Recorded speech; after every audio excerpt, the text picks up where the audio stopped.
It's January 6th, 2026. I am at Joel Pearl, thejoelpearl.com on Blue Sky, and it's time to get in the weeds. A T-word Tuesday, because once again, I don't know why I'm working the T-words, but when your co-hosts need a hand, you pop in.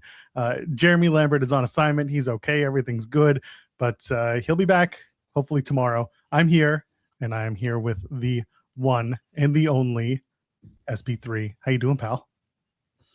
Hello, everyone. Great to see you. Great to be here. I'm here on a Tuesday with Joel Pearl. So unfortunately, no NBA talk, but I get to yell at Joel for other things. So we're going to talk of some Monday Night Raw where we won't be yelling about anything because we are kind of disappointed. But anyway, we're going to talk about it. It was a Stranger Things Raw. There was titles on the line, title changes, big botches and big bumps galore, and things that bump in the night. And I'm here to talk about it with the most beautiful Jewish Canadian in the world, Joel Pearl. There are some pretty beautiful Jewish Canadians beyond me. You just haven't met them yet. Yeah. My wife's a beautiful that's true. Canadian. That's You've met her. Your child. Yeah. My kid is a beautiful kid. Have you met the kid? No, you've seen photos of the kid. God, I've seen photos. Yeah. I was like, you haven't come to visit because I don't send them along so often. These photos. Okay. Anyway, Sorry. yes, we'll have what to talk about. This is that Raw. We'll dig into it, but it's funny because you were like title changes and title matches, and I was like, titles on the screen, and that's about as far as you got for integration. There wasn't much. And I'm not the biggest thing. You got a good intro. There was a good intro to the show where Brooklyn, New York was in the upside down, and then they did the clock thing and they turned it around, and we got to hear the Stranger Things theme, which is much better than the Monday Night Raw theme from previous. We got a new Monday Night Raw theme by Eminem. Eminem is now part of the WWE universe once again after his contributions to the video package for John Cena versus Bray Wyatt back at WrestleMania 30. Almost 12 years later, now he's back a part of WWE. So there was some things to integrate. Unfortunately, Sadie Sink, aka Max Mayfield from Stranger Things, decided to go to Jimmy Fallon instead of showing up at Monday Night Raw. She was in New York. Can you blame her? Her? Don't blame her, but she was in New York. What's funny is Stranger Things actors and actresses in New York, and no one wanted to show up. And what's funny is that, like, for those who don't know, these late night shows, like, they tape at 4:00 in the afternoon. Like, they do late afternoons. She's probably like, go where? Nah, I ain't going there. I ain't going to Brooklyn. I'm good. I am good on that. Hello. Hi, Jeremy. I'm not staying. I have to make my obligatory appearance. Thank you, Joel, for doing the show today. I got you, pal. I'm not even turning the lights on. I'm so exhausted. Everyone's still sick. I've slept like 6 hours since Friday. The wife went to urgent care this morning. We're in rough shape around here, folks. But I wanted to come on to say hello, to say thank you to people who have checked in and said kind words. I say thank you to Joel, to say thank you to SP3, to say thank you to Eddie Kingston for giving us an hour of his time yesterday. I think we're airing that. We'll talk about it.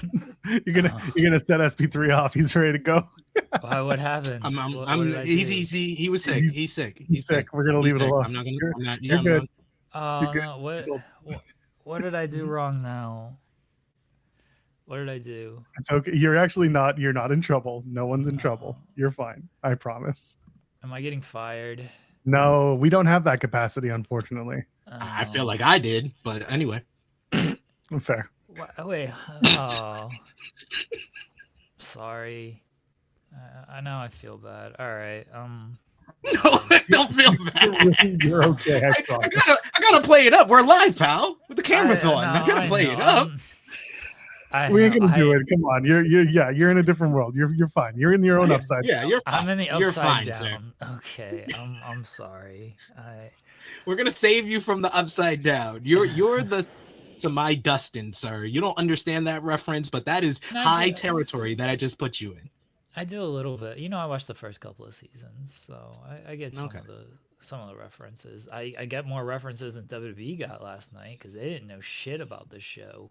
That show sucked last night. It was Netflix. Only Corey Graves knew anything. Michael Cole's like, what is going on? Yeah, it's because of WWE. They're not allowed to watch anything other than WWE. Yeah, it's the best entertainment on television. Yeah, except for Chelsea, who is still heartbroken by the ending of Stranger Things. So. No, she was just heartbroken by losing her title. It's okay. She's just conflating the two.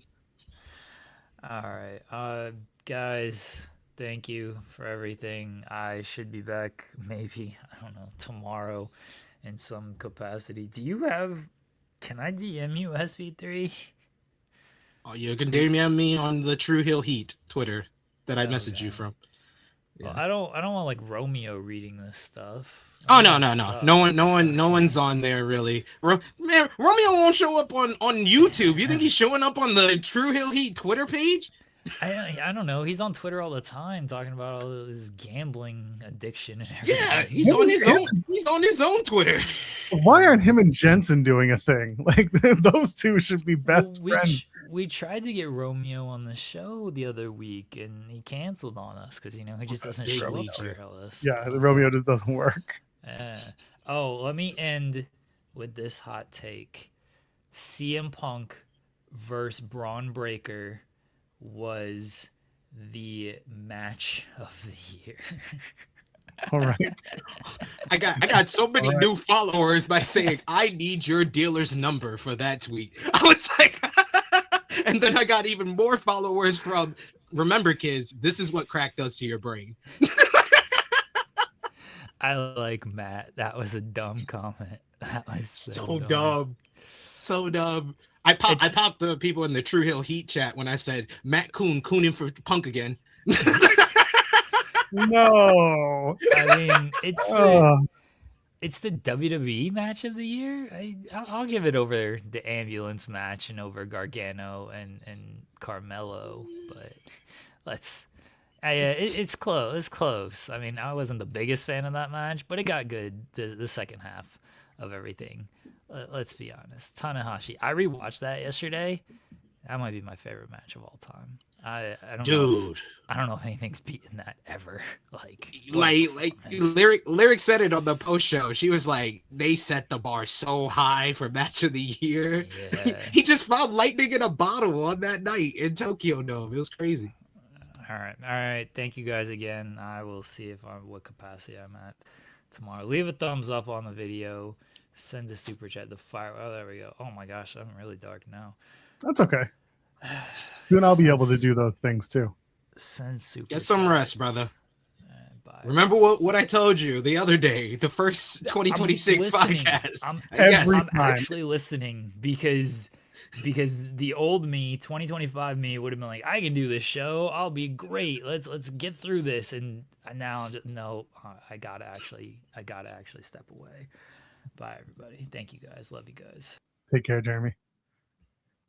He'll be okay. He'll get some rest, and hopefully the family is okay. You want my hot take? What's your hot take? I muted Matt Kuhn like years ago. Sorry if you're watching, Matt. When people start bickering too much, they go on a mute, and I've muted people for short period of time, long periods of time. Gail Kim, I love Gail Kim. When Gail started with her Twitter fingers and everyone attacking her and they're attacking back, that was a mute fest. I was like, we ain't doing this. I protect my mental health on this game. I don't give a shit. I was like, 5 days later, I went to go check on her, and I was like, I think we're good. And I took her off my mute, and that was that. She's been fine ever since. There are people I've blocked, of course. It's social media. You can block people. I promise. It's okay. I don't need to tell you my block list, but there are people I have muted, and there are people that I have just blocked entirely because they don't need it. I think I have like 200 people on my account that I had blocked in like 2025 alone. Oh, now I got to look at mine because I'm actually curious. Where is this? Oh, they bury it too. Mutant block. I have. Oh, they used to tell you how many it is. Now they don't. Now you got to. Yeah, you have to you have to count it off. It's like, oh, that's some horseshit. That's why I just rounded up to like 200 maybe. Yeah, no, I ain't doing that. There's a lot because there's also like people who just find my stuff in the For You and just say stupid shit, and I'm just like, well, then don't see my stuff anymore. Something happened the other day. Exactly. It was the when TNA announced the triple threat for Genesis with Leon, Moose, and Cedric Alexander, and my comment was, "Oh, that boy's gone," because it's Leon, and they're clearly they want him at WWE. Someone was like, "Oh, I see your silly shit all the time." I was like, they said something. I was like, "Great, well now you don't need to see it. Bye." So you don't need to comment. Sometimes it's okay to shut the fuck up. I got the video and I'm going to use it anyway. I have not blocked anyone in AEW yet, right? I don't think so. I haven't blocked this is why I have to get access back to my account so I can know how many people I had exactly blocked. I know. Maybe on mobile, if I check, it'll show me. I ain't doing this right now. It's fine. You heard Jeremy. Leave a thumbs up on the video. Subscribe to the channel, and of course, you can donate a super chat any amount. Get your question or your statement read on the air. We're back on this channel. We were on Main on Monday. It was a fun show. That was a doozy. Had plenty to talk about. SP3 and Lyric did a wonderful Wrestle Kingdom 20 post show. Thank you, by the way, for the insight that you two gave, because I always love it when you get some different people giving their opinions and giving their reactions to these shows. So I put you all over because that was a great post show. Thank you. Appreciate that. I had such a good time with Lyric. I'll pull back the curtain. I told Lyric right after the show, I was like, I got to do more content with you in 2026. I had a great time doing the predictions over on the Takedown on Sports Illustrated YouTube channel. And then I got to talk about the show right after it. And we actually saw each other's reaction to High Energy being played for the video package at the end of Tanahashi. And she saw me just, yeah, High Energy, the original Tanahashi theme. I marked the hell out. I was like, not a lot of people see me like this. Only if you go to a wrestling event do you see me like this. like Kate at Full Gear, she saw how I am at a live wrestling show. Jeremy saw it when I went to Revolution in 2024 with him. But yeah, Lyric is awesome. One of the best people, one of the best follows when it comes to either AEW, New Japan, Joshi wrestling, Mexican wrestling. Like, she watches it all except for WWE. So I love talking to her and hearing her perspective, her opinions on stuff. And there was some difference of opinion because I did predict Jake Lee being the X. So I was very happy with that. She was not. Good. There should be a difference of opinion. If everyone agrees, then what are we doing here? Exactly. I was not happy with it when he ruined my boy Suji's celebratory speech, though. I was like, this is what I wish for, huh? Yeah, this is what you get. But we were talking about yesterday. They like Jake Lee because he's so tall. He's taller than everyone else in New Japan. So they it's because of the facial expressions that he makes, this goofy freaking stuff that he puts on his face. Yeah, like Zeno, I was asking, why is obsessed with Jake Lee? He's great. He should be the guy. Make him the champ. You had a perfectly fine Andrade El Idolo right next to him. What were you doing? Not anymore. You don't. He's going backstage side, baby. Hey, he's going to be in Osaka on February 11th versus Gabe Kidd. So I can't wait for that. That's a match I'm looking forward to a lot. Dude, that's the one thing about a lot of wrestlers that just, I know other people have mentioned, I'll mention it too, like the back and forth, the crisscrossing to go and work matches. Like, you just mess your body up on that alone. People think it's all the bumps. And I know that this is pretty common rhetoric, but like, it ain't always the bumps. It's the hours on plane rides. It's just the transit, the bullshit. It's the lack of sleep. Like, it all adds up. It's kind of crazy. But you think about it, it's like once a month you're going back and forth in the UK. Will Ospreay was, before he had his surgery, that was the schedule for him. He'd come on for a week or two to the US, do the AEW shows, go back for a couple of weeks, and like he would go back and forth because he and Alex Windsor were staying in the UK for Alex's kid, and I guess Will's kid too, because he's a father to the kid. But yeah, it just it never ceases to amaze me how these people, musicians, are the same way. Like when I was doing that, we weren't crisscrossing the globe, because you go one place, you drive to the next town. It's a little different, but you're still on the road. You're still running around, and it can be kind of crazy. But yeah, man, it's a grind. Draws is saying it. Life on the road is a grind. It's crazy. Like the only thing close to that I've ever experienced is when I used to work in upstate New York. I used to work in upstate New York, so I used to go like every day from the Bronx to upstate. It's like a 2.5 hour ride. I used to have to take like 2 buses, a train, then another bus to get to work, and then I'm doing that to come back. And yeah, it takes a lot. And I was doing like 12-hour days because I was doing door-to-door fundraising. So I can only imagine it's on another level, because I take that flight from New York to the UK every 6 months or so. The last 6 months I've taken like 2, or like, no, the last 8 months I've taken like 2 of these trips. So I can only imagine if you're doing it every week, that takes a toll on you. So I commend each and every one of these wrestlers who do that, who travel from the US to Mexico and then back, from the US to Japan and then back. Like, it's a lot. And traveling to these different cities around the world, especially if you're an independent wrestler and you're going to different states, different spots. When WWE used to do their house shows, it was a lot like that as well. So that's probably one of the toughest but least talked about parts of being a pro wrestler.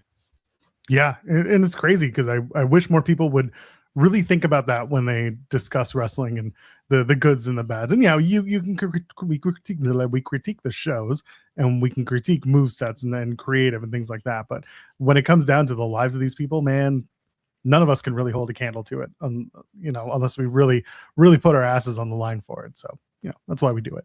It's what we do. What we do. Josh from Connecticut saying, "In the Weeds" has been running longer than all of Matt Coon's podcast combined. Amazing. Smelly was the key word. I want to start. It's not my business. It's not my business.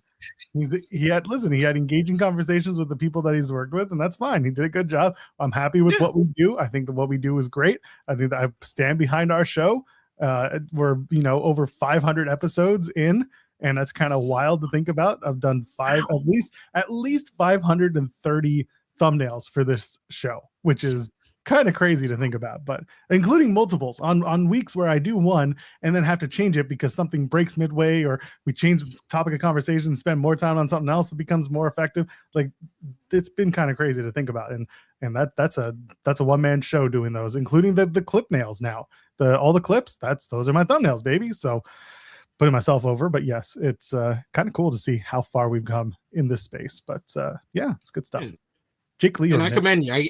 I give you a hard time a lot on the thumbnails, because sometimes your choices are not what I would choose, but I commend you because it does take a lot of time to create thumbnails. I remember when I was doing thumbnails for True Hill Heat, and that took me a whole bunch of time. Thankfully, Romeo stepped in, but Romeo then chose to do thumbnails full time and not show up on the YouTube channel. You do both. So I got to give it to you for being able to be on the show, create all the thumbnails. Like, man, the success of In the Weeds and how far it's come in the last 2-3 years, it's all on you, Jeremy. I'm just a guy that kind of hitch my wagon to the successful train. No, when Jeremy and I started talking about going 5 days a week, like, you were the only person that we wanted to do this with. And there was more than one reason for it. Like, we know you're really good at this. We know you're really good at talking about this, and we know you're really good at reviewing this. And you come from a different background when it comes to talking about wrestling than Jeremy and I. So for us, it just made sense. And that's, like, again, I know that we're kind of right now, but like the amount of importance that we put on this show is judged by the choices that we make. And I think we make mostly good choices. Don't always know about this choice, but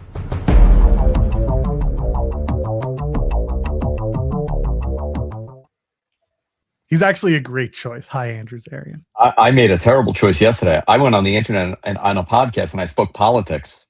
Oh no! What did you do? I mean, I know what you did. Why? I mean, I had to talk about the Iranian situation. Right. So what did the mayor have to tell you? We got a briefing. I got a briefing from the mayor. At one point, they're going to figure out that you're not the mayor and there's another guy. You know what? Let them wonder for as long as they can. So I'm walking down the street. Someone's like, "Can you do something about my rent?" And I'm like, "No, I can't do anything about your rent. What do you want me to do?" You're Pay it. Why don't you? Like, make more money. I'm like, make more money and pay your rent. What do you want me to tell you?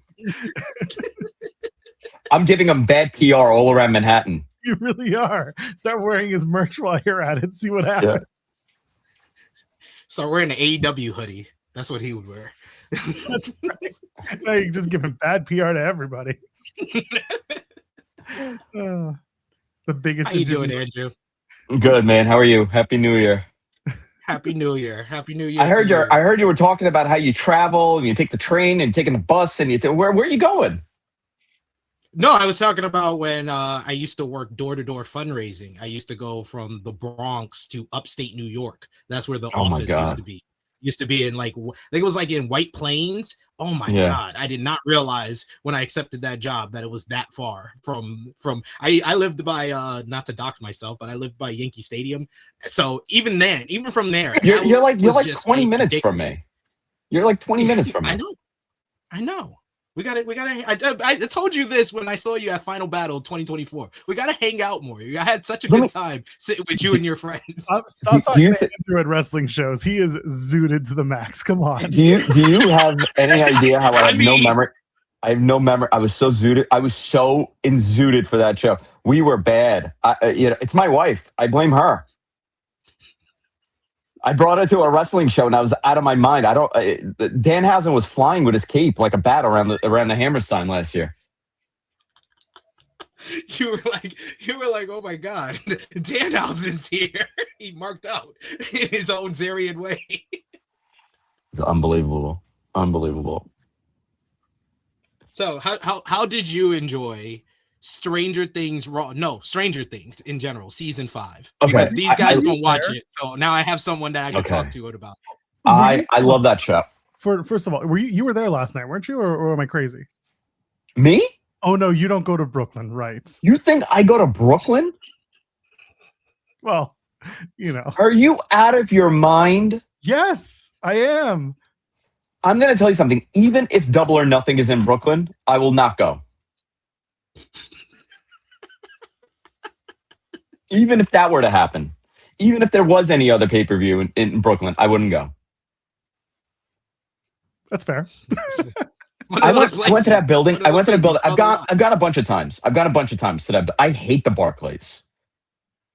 It's such a dump versus the Garden. I can't even compare. I'm a Garden elitist. Same. Well, that we knew. Yeah. Same. Madison Square Garden's where I went to my first wrestling show, went to my first pay-per-view, Survivor Series 1996. I love Madison Square Garden. I went to Barclays Center for years for the NXT takeover shows, but it was only for that. Once I went to I went to that first SummerSlam in 2015 there. I was like, I'm never coming here for a SummerSlam. I was there for that one. I went for that one. And actually that was actually my best experience. It was NXT. It was 2015 NXT I went. Yeah. And that was I had such a great time. And then I went what is it? They did 2 years back to back, right? And they came back in 2016? They did 4 years. They did 2015, 2016, 2017, 2018. Which one's the one that Athena debuted? That might have been 2016. Yeah, it might have been 2016. That was a great show. That was great. I love that one. And then I went during WrestleMania. That's what it was. I went during WrestleMania. 2019. And it was I guess because of the seating experience, I had really good seats for 2016. I thought it was fantastic. So my experience changed, but I had normal seats for the other one. That building is so steep. Yeah, it was unbearable. The same seats that would be in the Garden would have been a billion times better with a lot more of a view versus what I got there. I just don't like it. I don't like the building. Understandable. Death stairs on Reddit where they show you super high up and super steep stairs. And I'm like, every New York arena is going to be like this. Just build them high and tall. High and tall, every arena. Well, we're getting a stadium. So right by me, we're getting that soccer stadium for NYFC. It's going to be about 25,000 people. So that'll be a nice, fun venue for everybody to run. when it opens up in 2027. Open air or have a roof? I think, does it have a roof? Does it have a roof? I don't know. I can't remember. If it's smart, it has at least a soft top, but I guess with New York winter, maybe not. You can't do a soft top in New York. I mean, no, actually, what's the name is a soft top? Arthur Ashe. Yeah, how's that going for you? Yeah. Well, it's demolished right now. They're demoing the whole thing. Exactly. No more Grand Slams. Damn. The slams must be grander. You just run a similar venue. It's okay. You know, this computer's breaking. I'm sorry, guys. My video is all frozen, right? No, you're fine. Now it's working. Now I'm back. Okay. I was like a frame a second. SB, so Stranger Things. I love the series. My daughter loves it. My son loves it. My wife loves it. So like it was like a nice family thing we did. The ending, you know, it was a simple, very easy, wrapping up ending. Was it the ending I wanted? No, I would have wanted something a little bit more. But they kept everything open-ended. I mean, these kids are coming back when they're like 40 in about 10 years. And they'll do like a, you know, a 90s version. Yeah. Yeah, like I liked the epilogue more than I liked the final battle. The final battle was disappointing for me because it always is, though. It always is. I mean, but I felt like the Starcourt Mall battle in season 3 was difficult to beat that Mind Flayer than it was to beat this Mind Flayer and Vecna. Vecna got defeated way too easily by 11 and Will for me. Yeah. Well, you know, there were so many open ends. Like I saw the play, and if you saw the play, things made a little bit more sense for you. If you didn't see the play, you know, you really don't know a lot. Like the biggest part is like Henry Creel was in Joyce Byers' play in high school. They were all friends. And they never knew each other. They never acknowledge it. And the Duffer Brothers go, oh yeah, you know, they had a conversation off camera. What do you mean off camera? There is no off camera. I swear the Duffer Brothers are ruining all the logic holes by not having valid answers for anything. They don't have a valid answer for any plot hole, any logic hole with Stranger Things. These interviews are ruining the experience to me. You didn't watch any of this, Joel? No, I never got into Stranger Things. It's not even I didn't. I haven't made the time to watch it. Is what I should say. Because My biggest disappointment is that we are not going to get a buddy cop with Joyce and Hopper in the Hamptons in Montauk. That was the teaser, right? He's moving to Montauk. Montauk needs a new chief of police. You don't need anything in Montauk. You don't need a chief of police in Montauk. I know. Yeah, I know. Yeah. The experiments in Montauk. I just want it to be like an X-Files, like with them, you know? Yeah. Where Joyce is just asking where her boy is and Hopper doesn't believe any of this is happening. That was the best season for them. Season 1 with them as a partner trying to find Will. Yeah. It was good. It's a cute show, you know? It was a kid. You know what really changed for them? They realized that it became a kid show, and it wasn't originally. It was for, you know, millennials that have this nostalgia for the 80s that they don't remember because they were 4. That's what it was for. Then, with all the delays with the pandemic and the writer's strike, and the 2-year break and another 2.5-year break, they had to change the whole thing. Was it a kiddie ending? Sure. But remember, they were supposed to be kids, you know, ending this. So for 5 seasons, There were, 12, 11? They would have been like becoming juniors and seniors if they had kept the story going. Yeah, they started it when they were like 12 and like all of them were like 22, 23 when the show it kind of changed everything. I thought it was fine. You know, did I love it? It was fine. It was good. Thank you. You're welcome. That is Joel's catchphrase. So you said the word. It's like Pee Wee Herman, word of the day. That's I get royalties when you say it was fine. It was fine. It was fine. You know what's not fine? I got to drive to Westbury, Long Island, take my Tesla to repair. Well, maybe don't own a Tesla. Oh, it's the best. It's the best. It's the best. I hate saying that because it's my wife's car. I have a Mustang. I have a V8. You know, I'm getting 5.2 miles per gallon on my car. I'm breaking even with her eco-friendly vehicle. Wow. Just drive it to Venezuela. I heard they're going to open up all the oils. Dude, I can't wait till it's like $1.20 again. Yeah, good luck with that one. Tenor is asking if you were human and cried at Tanahashi's retirement. Isn't it Tuesday? What's going on? Why aren't you working on the others channel? Because I have to leave in about 5 minutes. Oh, all right, fine. Yeah, I have to leave. Did I cry during Tanahashi? No, I didn't cry. I really don't cry during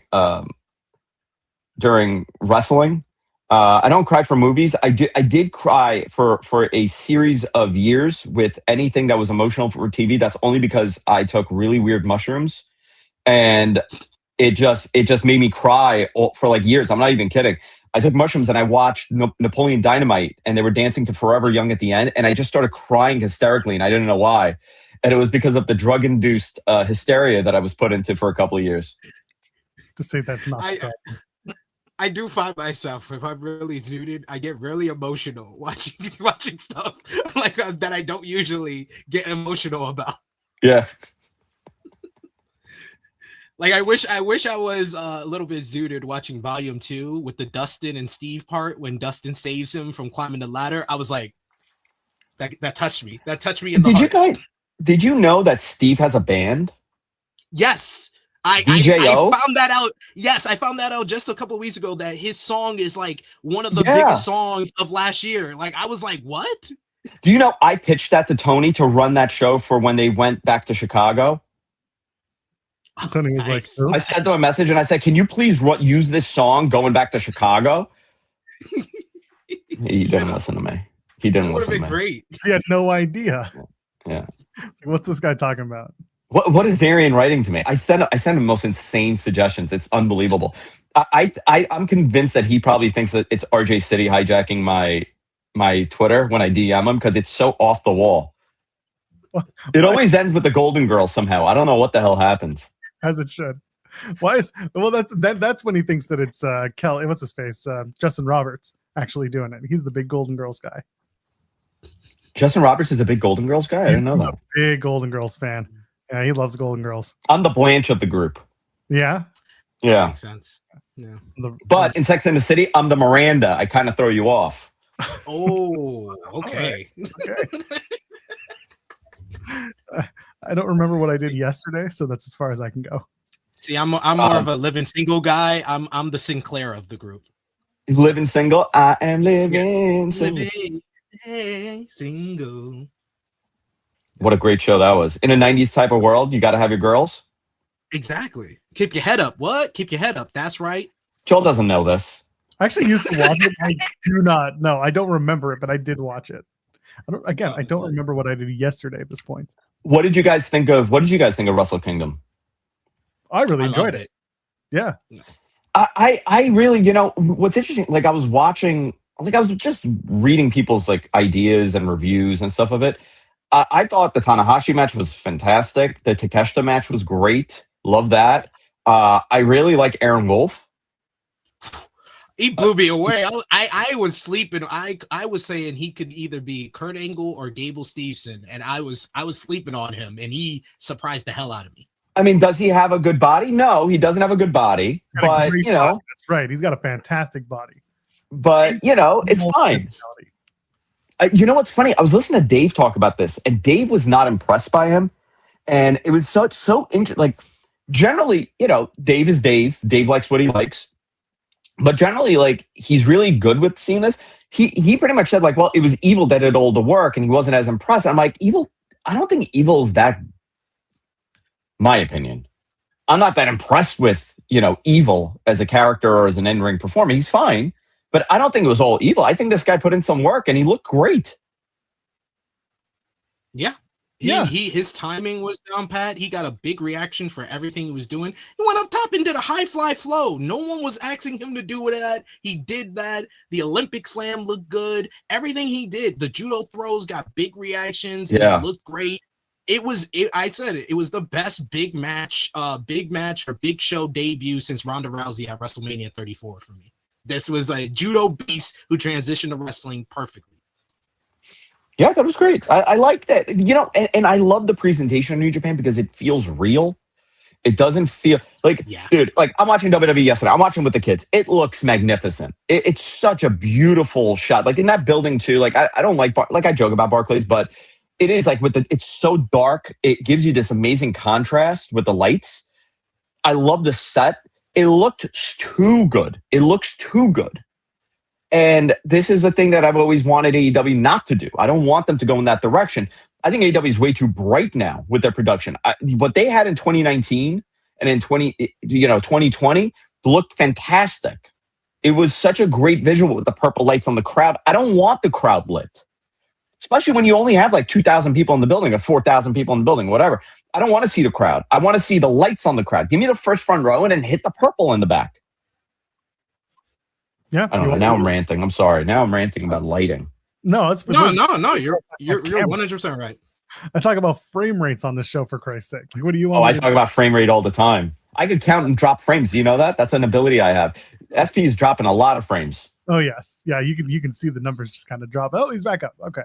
The frame, no, not the frame rate. Jesus Christ. The presentation at Wrestle Kingdom also from the perspective of like production was really is always higher. And I like the stage. I thought the stage was great. I thought it was very regal. I thought it was perfect for what they were trying to do with Tanahashi in his last match. Like it looked the way it should have looked. And for that, like I gave them full marks because some years the stages kind of looked hokey, and this was not one of those years. That was really, really beautiful. Yeah, no, it looked really good. I thought they did a good job. Yota Tsuji, let's see what he could do for them. Could he be an ace for them? Oh, he's gonna get beat by Jake Lee in his first defense drop title. Let's go. Yuck.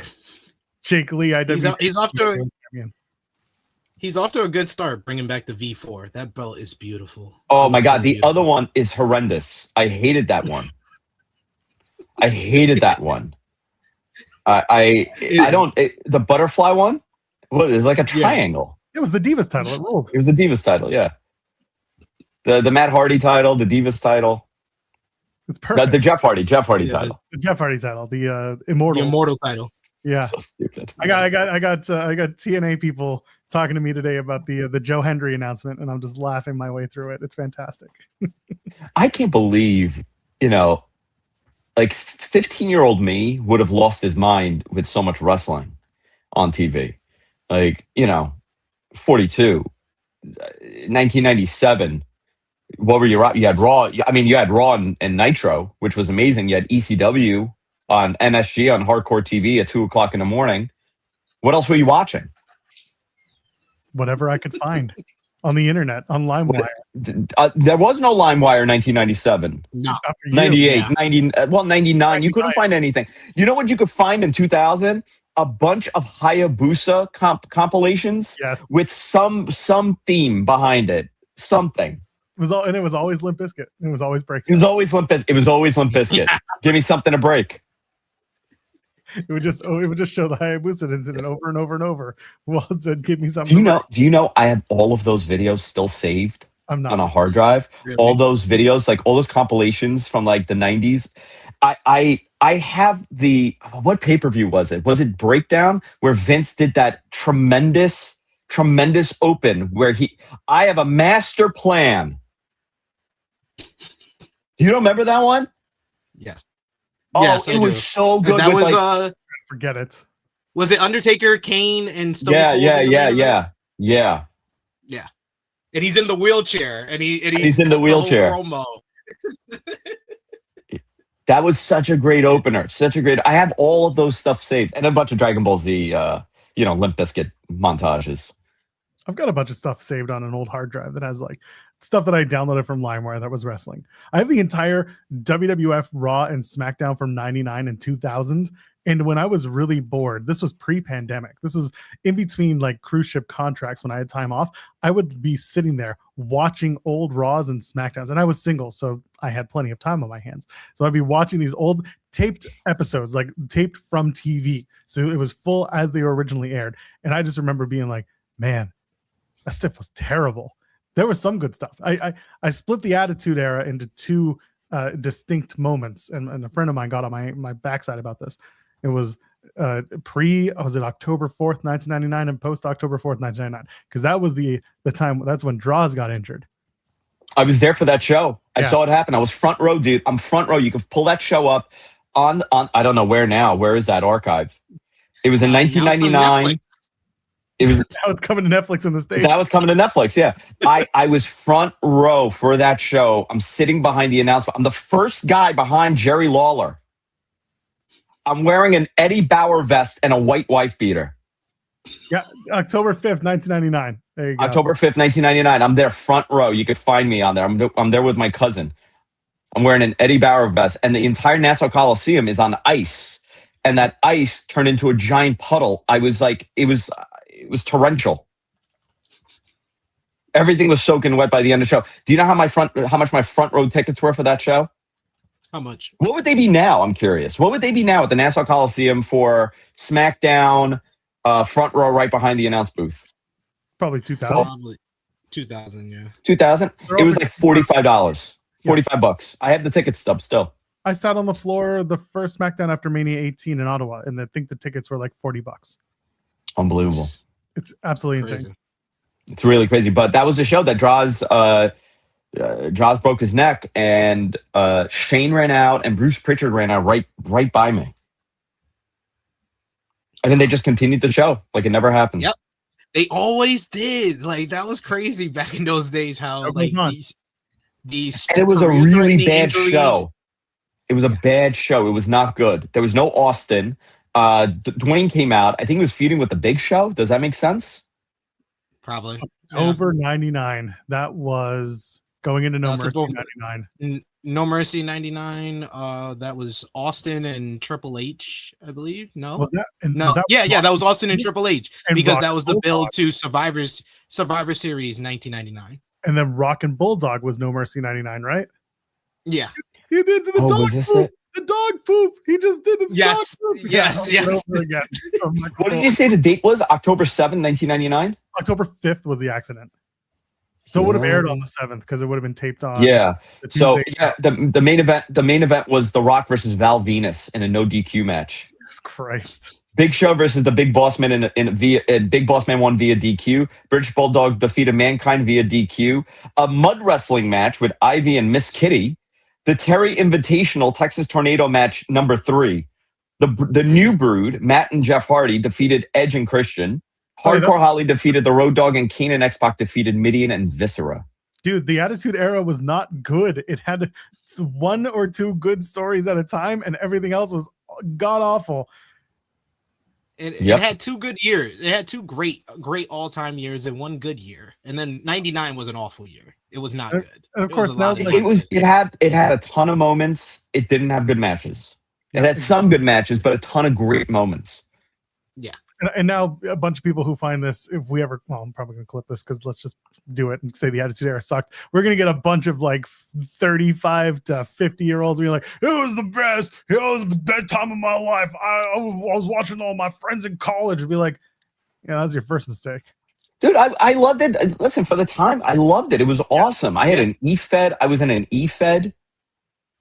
Yeah, because you were doing things outside of watching the show. The show wasn't getting you invested. It was getting you wanting to do other things in wrestling.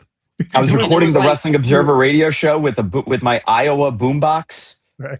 I remember the first time. Yeah, and if you went to school and you didn't watch Monday Night Raw, you couldn't talk to any of your friends. All your friends would be talking about Monday Night Raw at the lunch table. That's how it was for me, at least. So I had a buddy, his dad, or his uncle actually, he had a C-band antenna. So we would get the unfiltered version. So like no commercials. So we would see everything that was happening on the commercial breaks. It was like a content ID. Joel. Love that. I'm hearing you. Yeah, Joel knows all about that. I'm just non-selling it. I'm exposing everybody this year. That's what I've decided. I'm going to expose everybody. Yeah, Graves is talking about how Raw would air Tuesdays at 3 p.m. and it'd be heavily edited because they would try to air it in the middle of the day. We watched Nitro in Canada because Nitro would air on Mondays, on Monday nights. Raw wouldn't air on Mondays for you? Yeah, Raw would air on Tuesdays because they do Nitro instead most of the time. It would. Oh my god! You know what? That's a way better viewing experience. You come home from school and you get to watch Monday Night Raw. That's pretty cool. Because Raw was taped 2 weeks out of the month. So it didn't really make a difference. You're used to and result, you didn't have Twitter. You didn't see results like that. You have to go to WrestleZone and whatever. And no one did that. Or you had the Slammer. You wait on Sundays for the Daily News to come out with Slammer. Yeah. The guy Slammer talking about all the dirt. That was the dirt sheets. It wasn't the internet. It was the Slammer in the Daily News. Okay. Who wrote it? Hold on. Zarian. Yes. Andrew.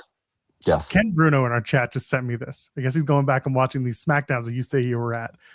Your front row. Are you the guy in the sleeveless vest in the front row? Yeah, put it up. Put it up, dude. It's there. Are you that guy right behind the guy with the headset on? There I am. Oh I'm my standing God. up. There I am. Is that you with the sleeveless vest? You see him, yes, with no sleeves, yes. Little Darian. I should have put a circle around it, but there's no telestrator on this thing. Can you enhance it like NCIS? Yeah, give me a sec. I'm gonna put it into my zoom in, enhance. Yeah, hold on. Let me do it this way. Oh, it is great. I won't be exposing my DM. You can see the eyebrows from there, dude. You good? All right, hold on. This is awesome. All right, here. I'm actually really white there too. I don't know what happened. Is this you? Or are you this guy? Or this guy? Hold on. Let me. That's me. That's you? That's me. And my cousin's next to me. So fun story. So the way we got those tickets, okay? My uncle would pretend whatever we would go to, my uncle would hook us up all the time with tickets. And, I had like I got a guy uncle, and he would put on a vest, like a construction vest. And he had a walkie-talkie because my mother worked for a big my mother worked for the company that supplied the NYPD with the walkie-talkies. So he would take a walkie-talkie and he would go there and he would talk. And he was like, blah, blah, blah, blah. And he would start banging on the door. And he goes, listen, I got these two. And he would put on this heavy Italian accent. He goes, I got these two kids here. Their dad dropped them off and he left. They got no phone. They lost their tickets. Can you fucking believe it? These kids lost their goddamn ticket. Listen, I spoke to Phil. Bring them to the front. Whatever's open in the front, because they see. I don't know. They don't even remember. It was in the front row. I kind of remember when the dad dropped them off. I heard him. Just bring them to the front. The guy's like, I can't do it. He goes, you're gonna fucking do it now. You want me to walk all the way around and get this done? And then they were like, okay, no problem. They just put us in the front row. This would happen at every show. Nick Khan's listening to this having a coronary right now, thinking about the money lost. Every show, dude. Every show. He would walk into Madison Square Garden with an MSG shirt. He had an MSG shirt that he stole. Amazing. He was a contractor. He would go to he would do construction. He saw an MSG shirt at one house and he took the shirt and he would walk right in there. He'd put on an MSG hat and put that on, put a jacket on, and he'd be like, right, come on, let's go. And he'd be like, go in there, I'm leaving. I'm getting the fuck out of here. I'll pick you up at 11. And he would just bounce. This was all the time. Amazing. I got old WWF tour guy crew shirts, but they're all they got smart. They labeled them with all the events, and so you'd only have a small window. It was SummerSlam 2019. They're like, here, this is the end of this loop, so I can give you these, and it won't get me in trouble. And I was like, oh, great to have the crew shirts, but damn it. And I have to in the chat room, classic New York uncle behavior, the best. Classic New York dad, classic New York uncle behavior. I do that with my kids now. With my kids, whenever we're at the Garden, I bring them through the bowels of MSG. We went in the upside down in MSG the last time we were there. We opened the door. It was 1965. I take them through all these alleys because I'm used to sneaking into that building as a kid. So I walk in once. This is the best. I'm with my wife, with my kids, and I'm with my wife's Uncle Bob. I don't know if you guys seen him on Twitter. He always tweets me. He's my parole officer, according to him. So we're going through the Garden. He's like, come this way. I got another way. We go. It's 1965. There's an old man sitting there by the elevator. He's like, how did you guys know how to get here? He opened up a portal. We went back in time. He went Unbelievable. to the Upside Down. I was in the Upside Down. I was stuck in 1965. We went to the TikTok diner. Somebody's serving a cherry pie. It's unbelievable. Movo's got the milkshakes and everything. Like, damn. Oh, that's awesome. This is what it was. And then now you have to go to Hammerstein once a year. That's the Dude, best. I love that building. I I know. love the Hammerstein. I love the Hammerstein. Did you sit in the balcony again? Yeah, we were in the balcony again. Yeah, Rich obviously made it down to the floor somehow. That's how I used to be. Dude, I got it. One day we will tell the story about the Arthur Ashe incident where he ended up in like the locker room. That's right. He was holding the door open for the talent. He was like helping Sting get around, navigate around the building. It was the first year in the defense of the Arthur Ashe staff because they were that was a messy show. That's another building I know really well. You know. Yeah. And when I mean that positively because it was the first time they ran it. Like they were in over their heads in the best kind of way when they ran that first Arthur Ashe show. So man, listen, I have that classic New York attitude. SP, I'm sure you do too. Like I don't care. I'll do all this. Like I don't care. I'll do it. I'll go wherever. Just what's the worst that's going to happen? You're going to tell me to leave, and I'm going to try to pay you off. Exactly. I'm going to yell, and then you're going to take my money, and then you're going to get someone else to throw me at, and it's going to become a whole incident at the Hammerstein. I have snuck down to the floor so many times at Hammerstein Ballroom. I think that the Briscoes' dad, Papa Briscoe, and the Young Bucks' parents know me by name because I've spent so much time just standing next to them at shows. Do you see someone in the chat room? MSG is overrated? This is someone who Blasphemy. isn't from New York. Exactly. Blasphemy. Shame. I've done the tour twice just because it was so good. See, he's Have you been to the Citi worst Field? person in the chat. To be fair, I have not been to Citi Field. I've been across.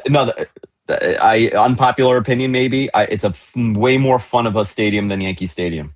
I've been to Yankee Stadium. I've been to Yankee Stadium. I prefer the old Yankee Stadium. I love the old Yankee Stadium. The new one, it's a beautiful stadium. It's a mausoleum, though.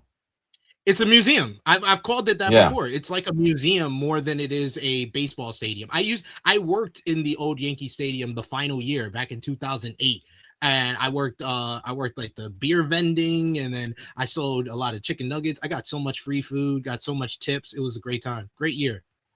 Yeah, I love Citi Field. You know, we have family. My family has season tickets. Uncle Bob has season tickets, so we go all the time. But that's also a fun. Joel. You have to come with me when you're in New York. SP, you too, dude. We should go to a Mets game together. I'm down for that. It'll be a lot of fun. How's the spring look? The spring looks beautiful. But here's a fun fact. I'm one of the only few people that's allowed stemware in that building. That's right. I'm giving glassware. I'm allowed to have glassware at Citi Field. Wow. All right. You know what? Maybe around May, June. How about that? I'm gonna lose my mind at one point, get all zooted up, and just smash it on my head. Start bleeding everywhere. Yeah. Call you the Sandman. Dude, I love Yankee Stadium. I'm not a Yankee hater at all. I love the Yankees. I think they're an institution, very important in New York. So are the Mets. But I'm a Mets fan. I'm 8 minutes from the park. I could, Well, now Zeno Hour's got to out himself because apparently he's in the Matman live chat under his real name. Oh, I know who he is. Out him. You're trying to out everyone. Rich, dude. It's Rich. I knew it. I bury Zeno Hour all the time. Like someone in the chat said he's my nemesis, but now he's an enemy of the whole state of New York. So that's good. Perfect. Rich. Oh, that'd be great. He triangulated his position. Now I'm going to go after him when I see him next. It'd be fun if you come for Memorial Day weekend to New York. Oh, yeah. Listen, if the prices aren't too high, then I can sleep on It's a fun week. Yeah. It depends if I'm here. You know what? If I'm not here, you can still stay over. Yeah? I can feed the dogs and just sleep on the couch? Yeah, you want to go to a very fancy Hamptons event at Memorial Day weekend with me? Do I have to wear pants? No, pants are optional. Definitely at that place. It's a lot of insane people. Wait, hold on. Do I have to bring keys? No, it's not that kind. It just everybody just gets a little out of hand. Oh, Put the keys in the bowl, sir. There's no bowl. Okay, just making sure. Sometimes you got to ask these questions so you don't get put into positions of discomfort. So sorry, I hijacked this. I hijacked the show. I apologize. Oh no, we were going to talk about the obnoxious Raw that was not that great. What? Can I talk about the main event really quickly? Because I watch it and a lot of people are praising how much they love the main event. That was a weird main event. Yes, thank you. I called it. Thank you. What happened in that match? We literally started the show making fun of one of the people that were very complimentary of that main event. No, but like I don't know. Like, listen, everybody sees it through a different lens, right? Depending on where you're setting and you're watching it. I was watching it and I was wide awake. They were so they were working like a half a second off. Mm-hmm. Yeah. And the big botch that everybody's talking about, that was all CM Punk's fault. Like I literally the Breakensteiner, because I knew what they were setting up. He goes up top for a superplex, and Braun always does this. He always sets it up where the person fights him off, he comes down, and then he does the leap up and does the Breakensteiner. Why is Punk putting his feet inside the ropes so he's not able to go over for the Frankensteiner? And that's why Braun almost broke his neck a second time in a match with CM Punk. That annoyed the hell out of me. I was like, there's a chemistry issue. You've been wrestling forever. What is wrong with you? Why did you do that? I don't know. Maybe he didn't want to take it. And then he took it one move later. He just redid He took it one move later. Yeah, he took it one move later. You're right. I don't know. It's weird because their chemistry, I thought they would be an awesome match, and there was something off. I do think that Braun is a little fast. He's still moving really quick. He hasn't slowed things down, and I think CM Punk is in that stage where he's like, slow it down, kid, Yeah. He's hit Hulk Hogan in at 40-something years old, which I understand. You don't need to speed things up, and Braun is like, he's a million miles an hour. It was odd. It was an odd match. I hope this doesn't affect anything, I don't think it does. And so the way I put it, I said my tweet was, this match has been messy, and I don't know if that's a feature or a flaw tonight, because most of the matches were not very. Which, by the way, I like messy. I like a messy match. It should be messy. I don't think wrestling, and that's what I was saying on Wrestling Observer Live that I do on Sundays. Wrestle Kingdom, even their main event, Tanahashi and Okada are the two best wrestlers, right? Arguably in certain points. That match was a little messy, and it should be. It looks like a fight. The same goes for, especially the Yota Tsuji and Takeshita match was messy. It looks like a fight. The Aaron Solo match looks like a fight. WWE is so polished and clean that when you see something like this, it really stands out. So if it was messy by design, I totally understand, but their brand doesn't do that. So that's why people are a little thrown off by it. Yeah. And then that's why I said feature or flaw, because both arguments can stand. They can both be used in this case. And Zach Haydorn, who I really like, and we've been colleagues for years, he said unpolished stuff in WWE gets a thumbs up from me these days. And I agree with that. I want to see the bodies entangled. I want to see them get a little messed up with each other, because that's the way a fight should look, like you said. And instead of seeing just crisp move after spot that's been meticulously planned, that gets boring. So you want to see them get tangled up. The pile driver, you can talk about the pile driver spot being weird, and the Braun landing on his head is never great, and you don't want to see that. But the way that they worked was with urgency, and they worked in a way that was, I saw Ibu say it was two different styles trying to clash, and Punk's the older guy, so he's going to try and do everything in the ring, but Braun wants to be, again, meticulous, because that's the way he was brought up in the business. The styles clash works as an argument for why the match was good. It just, as Andrew said, it throws people off when they see that this match wasn't tailored to perfection. Yeah. All right, boys. Time for me to go. Go service your Tesla. I have to go. You know what the problem is? I have no LTE.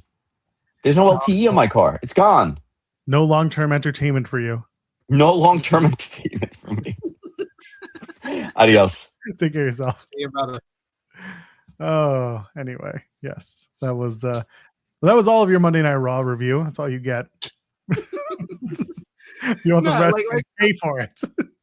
I said this on Twitter over on the True Hill Heat Twitter page because my Twitter page got hacked. But I thought that it started very messy and the first 10 minutes was kind of all over the place. But I thought that the main event by the end, it was a very good matchup and arguably the best match on the show. Because of that, like Zarian said, it was like that sense of urgency, that little bit of messiness, and then they got it together by the end. Like the reversal of the go to sleep into the STF looked great. The big dive at the end by Braun Breaker. I wish Punk would have sold that a little bit more, but I guess they were like running out of time. And then the finish with him catching him with the knee and then hitting the GTS, and the fact that Braun never hit the spear, like they made the spear. This was very much akin the story. That part of the story was very much akin to the first Okada Omega matchup, where Omega kept going for the one winged angel and he wasn't able to hit it, and Braun went for the spear multiple times and he wasn't able to hit it. I like that they protected his finish in the end. So that I did enjoy the matchup by the end, but the people saying that it's match of the year and it was fantastic, I was very confused by all of that. I was like, what did I watch and what did y'all watch? Like we gotta find some middle ground in praising a matchup. Again, it's all subjective. I'm kidding. No, I know. And like, listen, there's a possibility that some people watched none of Wrestle Kingdom, and as a result, like they saw what they saw on Monday and like that was good enough for them. Or maybe there was something on Saturday night on Collision that they liked, so maybe that was I doubt it. But regardless, like it could have happened. The one thing that really disqualifies the quote match of the year part to me, as joking or really as seriously as others might take it, is the interference. Like having the entire Vision come down, and then you have of all people, it's Penta, it's Ray, it's Dragon Lee. It's why are the Lucha Boys coming all down to have to get in the Vision's business? Like I get why, but why did we have to go that far? For me, that disqualifies the idea of it being such a good match. I thought the in-ring between the two competitors who were supposed to be in the match, that did well. But the storytelling outside of the ring that they had to get to the finishing moments of the match, that brought it down for me. I didn't like that. This is the WWE main event template of kind of the overbooking and the run-ins and stuff like that. And that's kind of to be expected at times. I do love the fact that CM Punk is, by me just watching the matchup, I'm thinking that CM Punk is now an honorary luchador, because he got helped by all the luchadors who fought off the Vision and sent them through the crowd. So, like I said, very good matchup. I thought it was Braun had a great performance. I think Braun specifically more than Punk, in my opinion. I think that he was the star of that matchup. It made him look good, and I think that was the goal of the matchup. Despite him taking the loss, they wanted him to look strong, and I thought his performance was worthy of being in the main event. Becky Lynch captures the Intercontinental Women's Championship. Ryan Lambert says, is Becky and Nikita the new Magnum TA and Dusty? Oh no. Oh my God, you don't understand how much joy, Joel. How much joy I got from seeing that on social media. It's like two of my favorite things coming together. Look at this. Maga the Stallion, the American Cream, Busty Rose, with the greatest female wrestler of all time. And it's not just me saying it. She says it. Sports Illustrated says it. Bleacher Report says it. Everyone's saying it. And she chose Vicky Bella. Flex Cougar. She chose the great Big Cat, Nikita Lyons. Oh my God, let's go. Can you vamp and talk about this match for a minute while I take care of something? Yeah, of course. All right, I'll be right back. So I say all of this. I do love Becky Lynch with a passion, as y'all already know this. Becky Lynch, the greatest women's wrestler of all time. I did the whole list that's created this gimmick where she says Sports Illustrated all the time, and my royalty check comes in the mail. She is great at kind of being the anchor and being the leader, being the veteran, the ring general in the ring, and guiding people to really good matches. She did this with Liv Morgan in 2021, when Liv Morgan was really finding her feet as an in-ring competitor, especially in singles competition. She's done this with the likes of like Bianca Belair, who's just great at everything she does, but she needed kind of the ring general in the ring, and they had that instant classic at WrestleMania 38. And she's done it in the past with Maxine Dupree. I think it's inarguable that Maxine Dupree's best matches have been with Becky Lynch. I say all of that to say that match last night was not good. It was not good at all. Maxine Dupree, the whole thing that worked with Maxine Dupree is the fact that she was the rookie going against the veteran, and the rookie who is surprising you with how good she can be despite being the rookie, but despite not having the experience that Becky Lynch has. You lose that element when Maxine Dupree over the last couple of weeks has become this world beater. Now she's done 2 training sessions with Natalya, and now she is a submission specialist, and she's beaten the greatest of all time for the Intercontinental Championship. And in last week's Raw, when she cut that cocky babyface promo, it was kind of like, okay, where are we going here? And then the story of the matchup was that she is the world beater. You want to say hi to the people? Say hi, people. You want me to get it for you? Where's my friend? Where's Daddy's friend? He went to take care of something, but he'll be back. You're gonna be my co-host? Yes. Yes. You want to tell them, what do you think about Becky Lynch? She's the man? Yes. So yeah. But where did he go?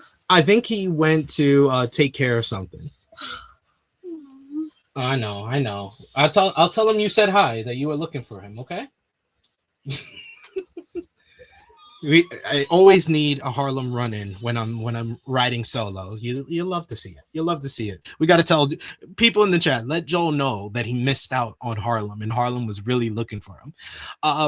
But yeah, the story of the matchup kind of the story of this whole rivalry kind of lost its charm to me in this matchup, where they're trying to present Maxine as this world beater, this submission specialist who can beat Becky by just locking on the ankle lock and stuff like that. He's back. Hi. Say hi, Joel. What's wrong? Your hand? Okay, I got you. Oh no, stop touching that. She's touching we got the heat on, and she's touching the pipe. Oh, no. Like, why are you Don't touch the heat pipes. What's wrong? Come on. And she was looking for you. She came in. She was like, "Where's Dada's friend?" Disappointed a child again. She wasn't, trust me, she wasn't looking for me. She was looking for Jeremy. I'm well aware. Jeremy. She's looking for Jeremy.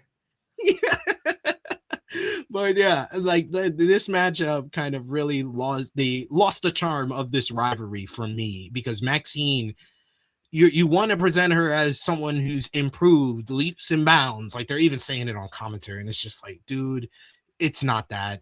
And she's moving around the ring slow. Her transitions to submissions are very awkward, and it doesn't look natural. At one point, I think Becky Lynch like reversed the submission, and Maxine was supposed to go to the apron, but she did it in slow motion, and it just made it look even worse. It just, everything in the matchup looks so choreographed and planned out that it just takes me out of the matchup completely. And that's how I felt about that matchup. What did you think about the match overall before we get into Becky becoming champion? Yeah, I don't think it was as strong as other matches they've had. I thought that Becky winning was... So my curiosity actually leads to the Stephanie Vaquer situation and how injured she is, and if they had to shift things around, if they wanted to put the title on Becky, because right now they're going to use Becky as the centerpiece of the division, because maybe Vaquer is going to keep the title all through Elimination Chamber, and they got to put something big and a big performer up as the Intercontinental champion. So I wondered, maybe this was why they did it. They may have pivoted early and went back to Becky because they weren't going to have Stephanie at least wrestling on the show. As for the match, yeah, it didn't deliver, plain and simple. Nothing about it kind of stuck out to me, other than the idea that Maxine is supposed to be this up and coming and improved star, but she's going back to wrestle the woman who made her get better, quote unquote, like in storyline, but not actually being any better. And I know Becky tried to sell that she was better and that, she was a little surprised, but at the same time, the match just wasn't up to that par. So Becky winning made sense. Again, I question whether or not they did a little too soon because of what was going on with Vacquer. And if they want to, I don't think they want to take the title off of Stephanie Vacquer. I don't. The way that she was doing that promo, she was like, I ain't leaving. She doesn't have to, because the Royal Rumble is the next big PLE, and that's for a shot at WrestleMania against potentially her. Elimination Chamber would be the other match where they do it. So like they could somehow stretch it out that she's still the champ and she's out, but you've got Becky and you've got the women's the women's tag team championships that could be a part of your storytelling with the women. So I think maybe this could have been a pivot, and they could have been, I don't know what they're going to do with Maxine. That's the big thing, is you've got Natty sitting there. Maybe the story is that Natty's going to come back and just be like, what the hell's wrong with you? Why couldn't you do it? And then they're not feuding for the Intercontinental Women's Championship. They're just feuding over, Natty's telling her you're a shitty pupil. I thought you were better than this. And if that's the Natty, you failed me. Yeah, and then if that's what it is, and it eventually maybe does become Natty goes after the Intercontinental Women's Championship, then like it won't be Becky that she faces for that title. We'll put it like that. So like there could be a longer story arc here that we aren't seeing yet, but the fact that Natty has been involved but not on TV is telling to me. And the fact that they're doing this stuff with Stephanie Vacquer in a boot on the other side of things is also raising my eyebrow. So no, the match itself didn't do much for me, but Becky winning, if Vacquer is out for a foreseeable amount of time, it made sense from a who can go standpoint for wrestlers.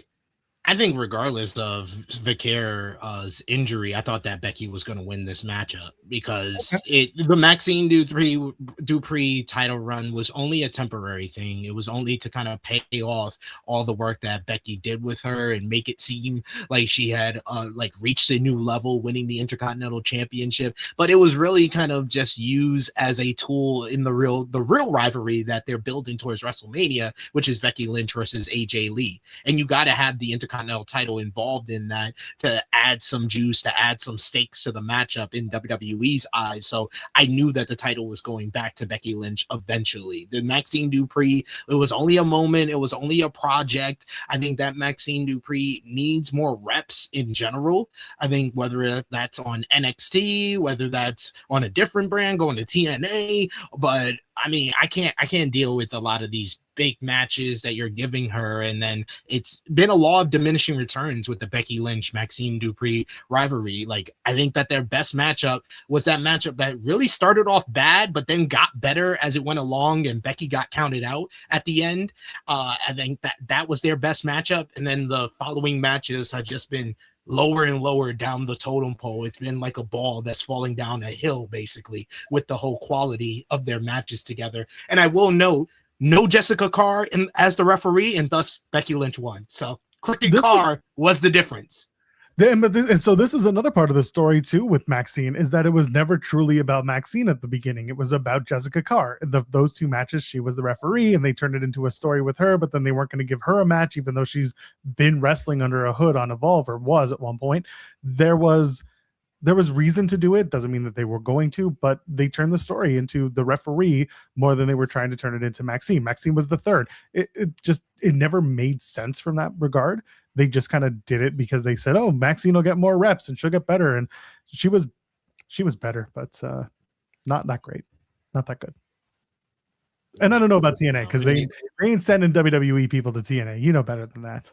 Yeah, they ain't gonna say in WWE main roster people to TNA, but I mean, just use NXT. Go to AAA. You know, Natty's been in AAA for a while, so let's see her in AAA. I think working with different people, working with a Fabi Apache and some luchadors, that might be able to find something in her. Like, and I agree, greater than saying that Zeno, I would say Sean said Maxine should have been on the holiday tour instead of getting married. I'm all for love. And I'm all for my boy Cam Hendricks getting married of WWE, LFG, and Evolve fame. I'm happy for them. I've seen their relationship through LFG and other things that they've done on social media and stuff like that. So happy for them for finding love. But timing was a little bit off because she probably should have been on the holiday tour, and maybe yesterday's performance would have been better. Can't take that away from her. I can't. Your wedding day. I'm not gonna take away from her. Like I said, I love, so I'm all for marriage. So Paul should have been officiating and then said, all right, now back to work. Nick Khan should have been officiating and said, all right, no sleep. We're going back to the ring. And you know, hubby. You talk to both of them, just like talk to the husband, like, hubby, get them back to work, back to the PC. They should have done the wedding in the ring at the PC and then had them run drills afterwards. That should have been it. Yeah, should have been a wrestling wedding. It was all wrestlers at the damn wedding anyway. Everyone took pictures. Come on, you should have done a whole thing. Here's a 4-minute video about your relationship. Here you go, guys. Enjoy. But yes. I'm hoping for the best for the future for Maxine Dupree, but I'm very happy the title is back where it belongs, on the GOAT, the man herself, Becky Lynch. I'm curious as to what they do now with the Intercontinental Women's Championship. It's been the Becky title. Really has. I mean, it was Lyra at first, and I think she did really well with it. And then it really became the Becky title. It's not an indictment on Becky. It's more an indictment on the opportunities to build that division that haven't been taken. So I'm hopeful that whoever goes up next, AJ Lee is pretty much the first name that comes to mind. And it's like, all right. I don't think they're going to do that till WrestleMania. That's why I'm like, well, then what are you going to do? You're going to keep the title on Becky until Elimination Chamber? You know what? Forget it. Do a chamber for the Women's Intercontinental Championship. Do that. No, I think it's going to be Becky Lynch versus AJ Lee for the Intercontinental Championship at WrestleMania. Oh, that sounds because guess what, Joel? I understand you want someone lower down on the card or someone on the come up to get the Intercontinental Championship. How did that work out for Lyra last year? She only got on the card because she was in a tag team. They ain't gonna put the Intercontinental Championship. They ain't gonna put an Intercontinental Championship matchup unless Becky Lynch has this title. So I am totally fine with this being the Becky Lynch title for a while, because at least that's gonna get it on some pay-per-views. The Women's U.S. Championship has still not been on a pay-per-view because they got lower card people. They got Chelsea Green. It's been a Chelsea Green title. It's been a Chelsea Green title for a while. So yeah, and like 3 days for Zelina Vega. I mean, we both feel the same way. Yeah, exactly. Hey, here we go. It could go from Becky to AJ, and then maybe Blake Monroe beats AJ Lee for the title. So FIFA Select reporting that there have been talks about Blake Monroe coming up to Monday Night Raw, or at least coming up to main roster. What makes this so funny is all of this could have happened because of the Thea Hale situation. This butterfly effect is the best thing ever for us because it's Thea. And then you've got Jordan Grace is now on SmackDown. And that's because there were some injuries, and that sucks. And I never want to see people go down. But it's like Jordan Grace is supposed to be in Thea Hale's corner on Tuesday tonight. And then it's you got Blake Monroe's the other woman in the match. And Thea Hale's just like, I can keep this thing? I wasn't supposed to. I can keep it. And they're just like, you know what? You roll with it, Big T. You go with it. Let's see what we can do. And it's like, Blake, Jordan, just get the fuck out of here. Just go wherever you want. And we won't talk about it anymore. That's the best. Oh God, that's the best part of all of this, is that Thea Hale is going to be the women's North American champion. And we're just going to be sitting here being like, all that because she winded the opponent. God bless. And the referee didn't check on her. So, yeah, we got it. She can have a long title reign now. No one's in her way because Lola Vice ain't going to beat her for that. That's for damn sure. So she's going to hold that title for a long, long time. Hell yeah. Hell, give me hell yeah. He was on Insight today.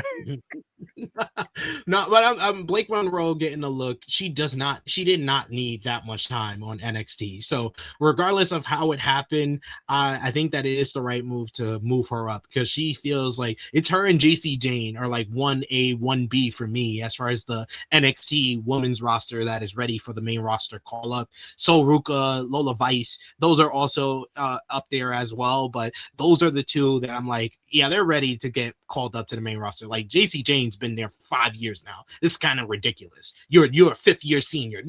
We got to get you up here, Van Wilder. We got to get you on the main roster. Like, stop playing games. And Blake Monroe, she showed herself as Mariah May in Japan, working with some of the best women's wrestlers in the world in the Joshi scene, the Julias, the Tam Nakanos, the Saya Kapatanis, and she showed her worth there. Then she came to AEW and put on one of the greatest storylines in AEW history, had the greatest women's match in AEW history, was the ESPN storyline of the year. ESPN, that is the broadcasting partner of WWE, said AEW, and this storyline was the best storyline of the year, because WWE didn't have that much last year. So Mariah May, she has proven herself time in and time out. I think that the Blake Monroe character, they've got it closer to where it needs to be. I don't think they got it down perfectly just yet. The presentation and the entrance looks good, but the character work, they've been playing around with it, fine-tuning it, and getting it closer to where it needs to be. And maybe the final step is putting her on the main roster scene where she can really be fleshed out and find her place among the best of the best when it comes to WWE. I think that's the next step for her. So she doesn't need that long on NXT, in my opinion. She'll be in a tag team. It's fine. Josh D saying, where was Joe Tess? Joe Tess moved to SmackDown. He is now going to be calling Friday nights with Wade until the college football season starts up again, and then everything switches up again. Hooray. Football. Maybe this is my hot take for the show. I don't think Joe Tessitore has been that good. Like, I was giving him a chance when he first came on, and I was like, oh, it's a good sports voice to be a part of, the action, and he has a commanding voice that kind of gets your attention and stuff like that. But the last 6 months, I've been bored to death with Joe Tessitore. He does not have the emotion or the connection to the WWE product like a lot of announcers should have, where he shows that genuine enthusiasm or excitement about what's going on. He's very monotone, and he's like, yeah, that's a great match. Yeah. And it's just like, dude, do you have any energy? Do you care about what you're watching? I don't dislike him as a commentator. I think I get what you're saying. Like, I understand that he can be maybe a little monotonous, but also I think he knows when to turn it up for the big stories. He's a very big Cody guy. He loves to do the over the top Cody style selling for the matches. But the one thing that I never liked was his reaction to big moments when he started was always, whoa, and you're just like, all right, Joe, that was a little too much. I don't mind Joe being, I don't know, maybe it's because he's like me. He's just like, he's watching wrestling and he's just commentating. He's not being a character. You know what I mean? It's like, so you talked about when you go to wrestling shows and how you react, and you'll stand up and applaud, right? Like, that's how you will watch a wrestling show. I'm not like that anymore. And that's not because I dislike what I'm watching. It's just because I am actively trying to take it in as a quote unquote professional. Not that you're not. I view it as the sitting in the home press box and watching the team you've always grown up watching. You can feel good about what you're watching, but you can't react. And I've always had that feeling. But I also don't take away from anyone who wants to enjoy what they're watching in front of them because they want to be a fan too. That's cool. I see Joe Tess like that. He's a fan who is trying to react as a professional. That he's excited, and sometimes he lets it out, but other times he's just trying to call the show and do what he's supposed to do. I think they found for a while a good medium where he's not a golf announcer watching wrestling, and he's not a wrestling announcer calling golf. So they found somewhere. Yeah, I think he's gone back to the golf announcer who's watching wrestling. That's what it feels like a lot of times. And I love Zeno Hour overreacted. Throw a tomato. Oh, nuclear take by SP3, and literally everybody else in the chat agrees. So what does that say about you? So Brian Lambert saying we've all seen that image of you in TNA. It's this one. So 2 things. One, this was 2017. Second of all, this was staged. The trust that's behind everybody that's the hard cam. The guy in the white shirt is my buddy Alex, and the guys actually pretty much the whole front row are people that we all came with together. But yes, that was staged. Me overreacting. That was 2017 Bound for Glory. Once the owl took over. So screw you. Oh no, King Potato. I said your nuclear take one, but I was really talking about Xena Hour. Yeah, Xena Hour wanted to put a comment with a whole bunch of tomatoes, and he always has awful opinions. So it's just like he likes Joe Tessitore talking like he's watching golf. Congratulations. It's presentation. It's all, and that's why that's the thing. Some people love it, some people are gonna hate it, but yeah, it's fine. No, so the big news last night: no Christopher Irvine, no walls broken, no Chris Jericho. Jericho didn't get to. No, the best thing, Joe, for me was hearing that. Oh, it was a Stranger Things reference. The Adam Pearce, the Adam Pearce preview was him making a Stranger Things reference. I nearly lost it when I heard that excuse. Well, that was a PW Insider thing, wasn't it? Yes. Someone said that line. Oh God. What an obnoxious thing to say. It was part of that was the big Stranger Things line. It was supposed to be that way. Don't worry about it. They're just playing along, okay? They sold over 3,000 tickets because of that. Jesus. I appreciate no, you know me, Joe. Like sometimes I will call out WWE for their capitalism and how they manipulate their fans a lot. But oh my God, this was an all-timer. This might be an all-timer.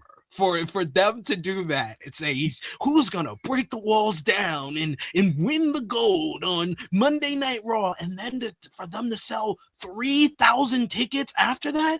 Oh, this is all time. This is all-time bait by a wrestling promotion. I got to give it up for WWE and Triple H. Bravo. I thought I was familiar with their game, but this is a next level. Next level. Congratulations. So stupid. And it was again like so Jeremy and I had fun with it yesterday because we were discussing like, what do you do with Jericho? What does he do? Like, you show him, he shows up last night. What do you do with him? And he and I had a great, back and forth. But really the big one that I came up with was, you were you watching? Did you hear this part? I think I missed this part. So I asked Jeremy, I was like, when he faced Kenny Omega, what was Chris Jericho billed as? Wait, the first time he was the Alpha. That's right. So it was going to be Jericho's going to take over the Alpha Academy. That would have been awesome. He's going to train, and he's going to train Maxine Dupree and Tozawa and Otis. Oh man, they could have done this perfectly. Like right after Maxine loses, she has this look like she's like stunned and everything. They could have came back from break. She's still in the ring, and then Otis and Akira Tozawa come down, and they're trying to give her the pep talk. And then Maxine's like, "I can't listen to y'all anymore. You're called the Alpha Academy, but we don't even have an Alpha anymore. How are we supposed to go on without an Alpha?" And then the lights cut, and then you hear is boom, boom, boom. Yo, that place would have went nuts. They were already cheering. They were chanting Y2J during that. That was the first match of the night that they were chanting Y2J for. The roof would have came off, even though this is the most lower card thing that Jericho could have possibly done. That would have got the biggest pop of the night. Oh my God, Joe, this might be your best idea ever. It could have been perfect. It could have better because at one point we were like, "Oh, he's gonna take over the Judgment Day." Oh shit! Like it was gonna be, and I'm just like, "No, he was the Alpha. Come on!" So it's all I wanted. But it looks like Jericho is potentially not even finished up with AEW just yet, because we did catch wind of the three competitors, the three AEW contracted wrestlers whose contracts did expire.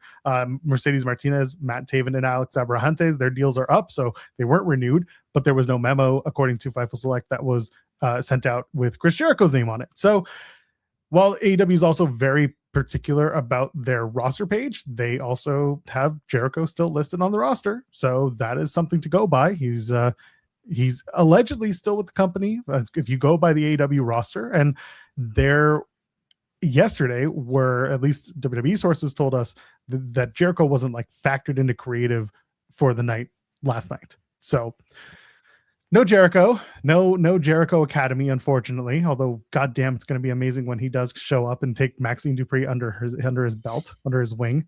Under his belt is something completely different. But regardless, it's inevitable. It just wasn't last night. Oh man, I'm mad I didn't hear that yesterday. I would have been on the edge of my seat waiting for it to happen. Like if I would have heard this yesterday.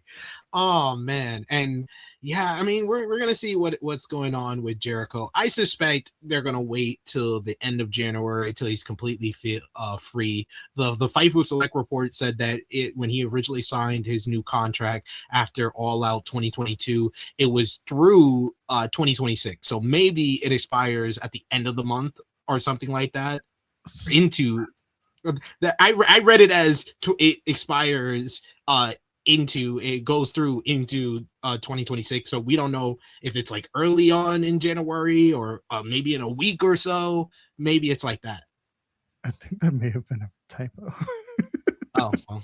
Yeah, it is a typo. Variety wrote through 2025.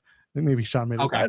But I'll ask him. I will ask him. And I think on his post show, Sean mentioned 2025 as well. So it says This is a Variety report from Joe Otterson back in 2022. Jericho signed a contract extension with AEW that will keep him with the company through December 2025. Variety has learned exclusively. Okay. So I'd like to hope that Variety didn't screw up the original report 3 years ago. Hopefully not. Hopefully not. But we're gonna see, because AEW's roster page is kind of, it goes shoots when it comes to like person who's leaving the company. They remove them from the roster page. That's how we knew when Mariah May was free, because it was suspected she was going to be with AEW a little bit longer than what she was, and then she was like removed until the alumni section in June of 2025, and then a few days later she showed up on NXT. So it might be a case like that with Jericho. Then this is the funny thing with Jericho is I kept thinking it's like, well, nobody's seen him all day. I'm like, Jericho's the type of guy who would drive his ass from Florida to New York for something like this. That he wouldn't fly. He would get in a car and he would fly into Iowa or something, like, and then fly, whatever it is. Like he'd go out of his way to keep the secret, or he would book something close enough that he could then hop in a car. Like he's pretty smart when it comes to that stuff. Meanwhile, I've stuck to this, and maybe it's just because I'm in Toronto. They do have Raw. The Raw before the Rumble is in Toronto. So to me, it was like, maybe there's a possibility that they're going to go on the 26th. He'll come and do the Raw here, and that'll be the debut. Or Saturday night's main event is in Montreal the weekend before, going into that again, that Raw, and then into the Rumble. I've said this before, and I know other people have said it. The Royal Rumble this year, it's going to be hard to keep some of those secrets because there's international travel going on. People are getting on planes, and not everyone's getting on chartered. Even people working chartered, working jets, all that, they still talk. They still see people. They still want to take a photo, and it somehow gets on the internet. So for Jericho, I think it'd be smarter. I think he would be smarter if he decided to just, get in a car, drive to the place, stay hidden, and make it a big surprise. And I'm sure he wants to do it that way. It would be hilarious if they do a whole Jericho's back and everyone's like, oh, all right, I guess you spilled the beans. Sure. But I feel like they should do more to keep him. Jericho should drive to Saudi Arabia. He's gonna get the Wright brothers. He's gonna be like Tony Stark in the beginning of Iron Man. Build his own damn suits. But no, I think that you're probably right, because they did say there was the report last year that was we were going to get a couple of surprises on the Saturday night main event before Royal Rumble and maybe the Toronto Raw. So maybe that's a direction that they can go, where it will be a surprise and won't be at the Rumble, but he can announce that he's going to be part of the Royal Rumble on one of these shows. Yeah, Grace is saying Cardona flew to another town before appearing on SmackDown on Friday. That's been common. That's been the thing that a lot of wrestlers who are trying to do those little special moments, that's what they'll do. They'll fly to a different town, they'll get a rental, and they'll drive to the city. And that's easy enough. For Jericho, I think if he's coming back, which it seems like he is, but again, nothing's official until it's official, they would probably want him to get the best reaction possible. And if it's not New York, then anywhere in Canada would do it, because he's going to be over like Rover in his home country, and he's New York because he's New York. He was born in Manhasset, so he can always get a big pop out of that. There's opportunity there. But again, I just don't see the reason why I don't see a Rumble return as being such a big deal for him is because it then gets buried by anything else. And I feel like Jericho would want to be a moment that has more than just, hey, I'm walking to the ring to join the Royal Rumble. This is Chris Jericho coming back to be part of a main story in WWE for the next 6 to 12 months. So for that, it's like you want to give him some promo time, you want to give him a moment, you want to give him more, like you want to give him the entrance, let him soak it up. It's not a 2-minute gets into the Rumble and competes and then he's out and he doesn't win, and then like I guess he's got to deliver the promo on Raw the next night or 2 nights later. That's not enough to me. I'd rather he get the moment, and then be like, yeah, and I'm in the Rumble too. That's me, though. Yeah. We didn't get anybody announcing themselves for the Royal Rumble. They wanted to focus on this week's show. Maybe we get some Royal Rumble build on next week's show. They did advertise a big matchup for next week's Raw, which we should mention. It starts at 2 p.m. Eastern Time, 11 a.m. Pacific for me in the UK. That's 7 p.m. So a reasonable time to watch pro wrestling, unlike last night. But yeah, but they set up Gunther versus AJ Styles on the show, and I thought outside of like the opener and the second half of the main event, this was probably the best part of the show.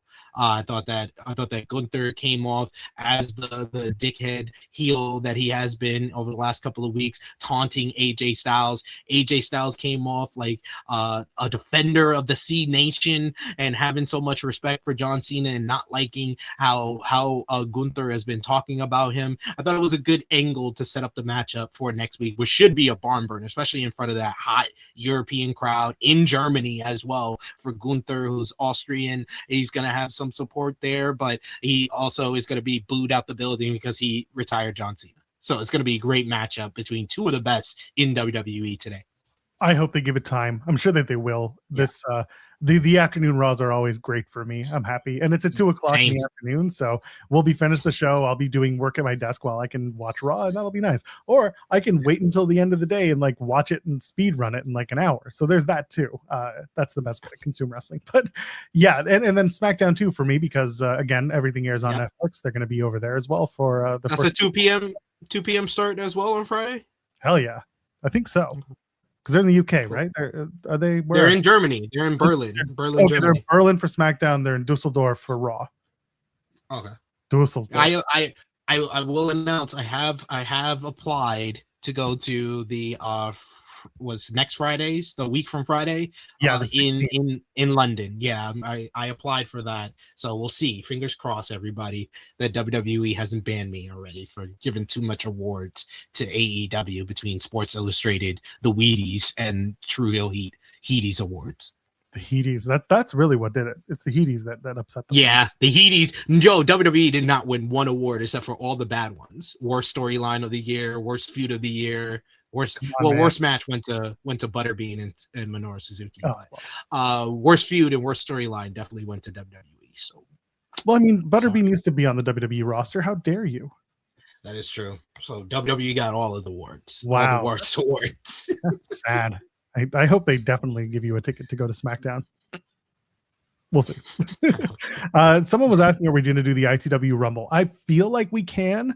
I'm not going to speak for Jeremy yet. I feel like he would say yes. We're just waiting until we get into Rumble season, because they really felt like they wanted to get through this week. So tonight or last night, I should say, and Friday, and then they're going to start with Rumble people. They'll start doing calls for the Rumble, because even on SmackDown on Friday, you had people being like, I want the title, and no one's like, oh yeah, the Rumble's coming up. Maybe I should declare for the place where I could win a shot at the title. I think we get that probably maybe on Friday's SmackDown. You get like Randy and Sammy and Trick all say they enter their names into the Royal Rumble. I don't think they'll do it this week. I think they'll start it next week because they want to put full emphasis on the 3 stages of Hell match.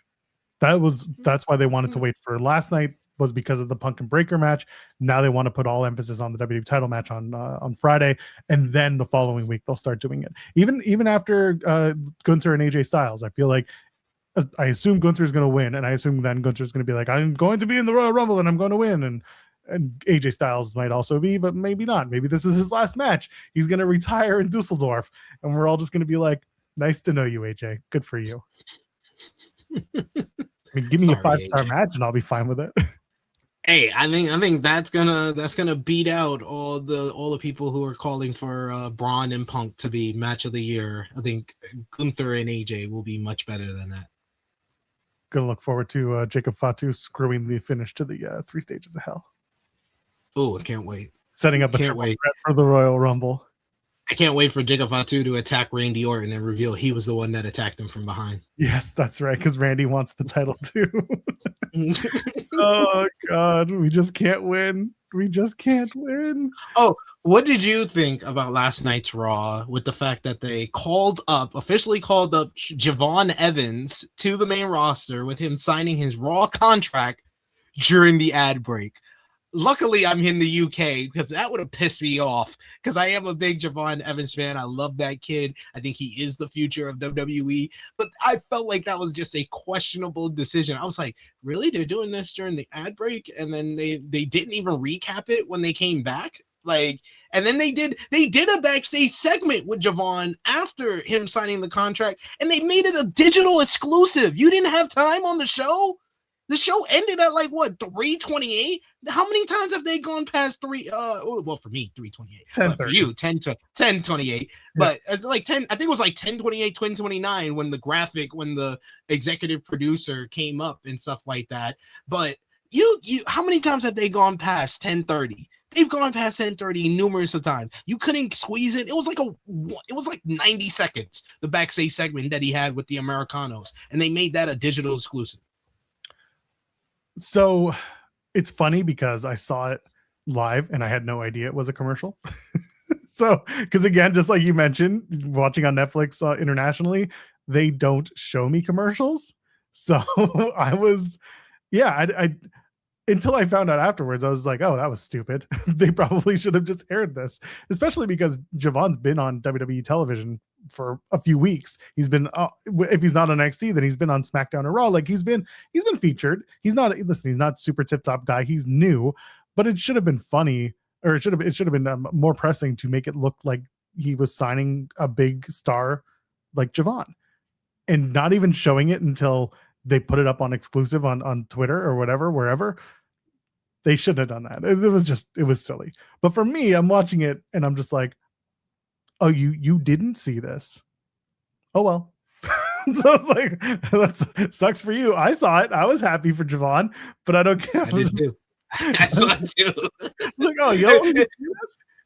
And this was like only like this was a rare time where it was only like one of like 2 segments that they did during the ad break. They only did like 2 segments during the ad break. They did that, and they did the Logan Paul and Austin Theory promo, which I thought that Logan Paul was trying to beat out Sammy Guevara's awful promo on Collision for just over the top healing up and talking loud and being annoying. And it's like, dude, you are trying way too hard to do this. Like that's my issue a lot of times with Logan Paul. He does not need to try so hard, but he always does. Yeah. I'm going to push back on the chat. Someone's saying, he got the Carmelo Hayes treatment. Melo was picked number 1 in his draft year. He had a shit year, and then they had him turn it around. Like you can give shit to the booking of Melo and being stuck with Miz and blah blah blah, but like he's not future jobber Javon. Like it probably is because it's actually the way they've been treating Javon Evans. But the point is, they're not doing the Carmelo Hayes story because they didn't make a big deal out of drafting or signing Javon Evans. They made it a big deal on a commercial so the crowd would stay hype. But other than that, this is very different from Melo. If you think that Melo and Javon are going to be the same, then you probably need to look at what you're taking issue with. So we'll leave it at that. Yeah. But Javon Evans, you're spitting right now. Like I want to back up what Joel's saying here. Like, people tend to forget, not only was Carmelo Hayes the number 1 draft pick, his first time that you see him on the main roster as that draft pick, he has a promo exchange with the undisputed WWE champion Cody Rhodes. He's in the main event against Cody Rhodes. The following week, he's in a main event against Randy Orton. Like, they tried to present him as a guy that you should pay attention to, yet he's gonna lose a lot. That's what they established in his first couple of weeks, and then they stopped using him as consistently as they should have. But the initial presentation of Carmelo Hayes was, in the future, he's going to be one of the guys. Right now, he just doesn't have the experience, so he's losing to all of our top stars. That's how they presented him. And you can make the argument that that was what happened with Braun Breaker in his title match too. He was going up against a star who knew what he was doing, and he got taken out. He lost because he got too ahead of himself, and the youth don't always win. They live and learn. That was the Carmelo Hayes story, and eventually he got himself a U.S. title match, and he won. And he closed out his 2025 on a high, and now it's building. That is the thing. For as much shit as we give WWE for not having a champion who's under 40 in the world title division or hasn't won, no one who has been born after 1990 has won a world title. There's at least, when they're building some of these people, they're at least giving you something of a journey. And you're going to get upset when they lose, and you're going to get hyper invested when they win. And when you get a guy like Melo, who had so much success in NXT, and you're expecting him to be the same guy, no, it's big fish, small pond, and then he gets transferred to a bigger lake, he's going to lose. And that's the way he was positioned, as the guy who couldn't lose. And then he lost because he was facing guys who had years of experience on top of him. And that was the presentation for him. Javon Evans, he's even smaller fish because he hasn't been in the business as long. He hasn't been as successful as Melo. And he is a young kid who is finding his way through the business. He's not going to win all the time, but he deserves to get those wins because he's flipping incredible to watch wrestle. They will build him. They clearly see something in him. It's up to Javon, and it's up to Javon to continue to be wanting to work this way, and it seems to be that he's totally fine, like he's trusting whatever process, and then it's up to WWE creative to make the process work so that the crowd is still behind him after he loses a shit ton of matches again. Yeah, it's all about the booking, and I don't always have the most confidence in the booking, but I am willing to give it a shot with Javon. So I'm hoping this is just a moot point, that people are not gonna it's not gonna be a talking point about Javon. Oh, he made his call up on an ad break. We're gonna forget about this in a few weeks' time when he's in a prominent role or in an important storyline. Hopefully that comes sooner rather than later. Yeah, you'll see tonight on NXT. They'll run the promo, they'll show it to you, and they'll do a whole bunch of stuff to get you hyped for Javon and where he's going. Luis, do you think? Oh, go ahead. Go ahead with the super chat. I was gonna say. No, I was just gonna say. Do you think Javon should have won the NXT championship before getting called up? Because I do. I think it's okay to go up without winning the title. I think that had they done the Javon beating Oba story, and they had done that, then they were going to have Javon over for a while. This is also why and we'll talk about NXT in a little bit. I think Leon Slater's winning, and we'll get to that in a little bit, but we'll go there. But no, I don't think that Javon should. The first time he should have won, if that's when they were going to do it. The first time. Now, the way that they did it, 3 times and he couldn't claim the giant. Now you're setting yourself up to do this in the future. And at least then you can continue that story. So maybe they're going to stumble into that opportunity. But I think if they had done it at first, you could have claimed you got a world champion, on your hands. You got a guy who's going to be a number 1 guy to watch. And we don't know what Javon Evans' ceiling is. I think it's very high. I think it should be very high. But I don't know what creative sees in him, because he's tall, but he's skinny. He's lanky, but he works so well against so many different people that it almost shouldn't matter. He's one of one, and that's something that stands out. I put this over all the time. His dialect is another thing that people just. I like that people aren't giving him shit for talking the way he talks. because in a Vince McMahon era, or at least like in an 80s era, whatever, people would have been like, you got to straighten your voice out. You got to speak, eloquently. And I'm like, no, man, this guy is authentic. This guy is him. Like he is doing what he does, and it works so perfectly. Do I understand? He talks like a YN. I'll say it for you, Joe, because I'm allowed to say it. He talks like a YN. Right. I love the fact that he is so genuinely him. He is so YN coded. Yes. I feel like I'm hearing my nephew that's 23 years old. He's around the same age as Javon. I feel like I'm hearing my nephew cut promos when Javon. It's so natural. It's such like conversations that I've had with younger people in the Bronx, in New York. Like I love Javon Evans and his promo ability and his promo dialect, his cadence, his delivery. Yeah, and that's the thing. Like you can say that. I don't get to say it so much, but I'm not there to understand every word that comes out of his mouth, but I need to understand what he's saying, and I do. When I understand the gist of what he's getting at, and I see the passion, and I hear it, then I'm bought in on a guy like that. He doesn't need to talk differently. He doesn't need to present differently. Clearly, the way he's doing it is right for him and his way, so do it. And I'm glad that people aren't giving him shit for being himself. He's getting over organically. So as champion, I don't think he needed it, but I think that if they tell a story of him never getting it and turning it into a bigger one down the line with the WWE titles, I could see that vision. I could say young nephew. Yes, young nephew. Yes. That's one. That's it. That's what it My is. young nephew, yes. Yes. Louis also sent a super chat saying, give me the Lions tamer, Nikita and Jericho. Let's go! January Sixers! Come on, let's go! The January Sixers! Let's go! It's going to be Jericho, Nikita, Becky, the Creeds, and I don't know, give me one more. That's perfect. I don't need anybody. I need one more. I need one more because you know why? You need 6. I need 6. You know who the 6th member is? They're saying they have a financial backer, and he's a former WWE Hall of Famer. It's Snoop. It's Snoop. I promise. It's Snoop. I swear, it's Snoop Dogg. The January Sixers. They call them the Jericho 6. The Jericho 6 versus the YN6. Oh man. We are coming up with so many great ideas for Chris Jericho in WWE. Come on, man. His wife's never been happier to have him on the road. He needs to watch In the Weeds.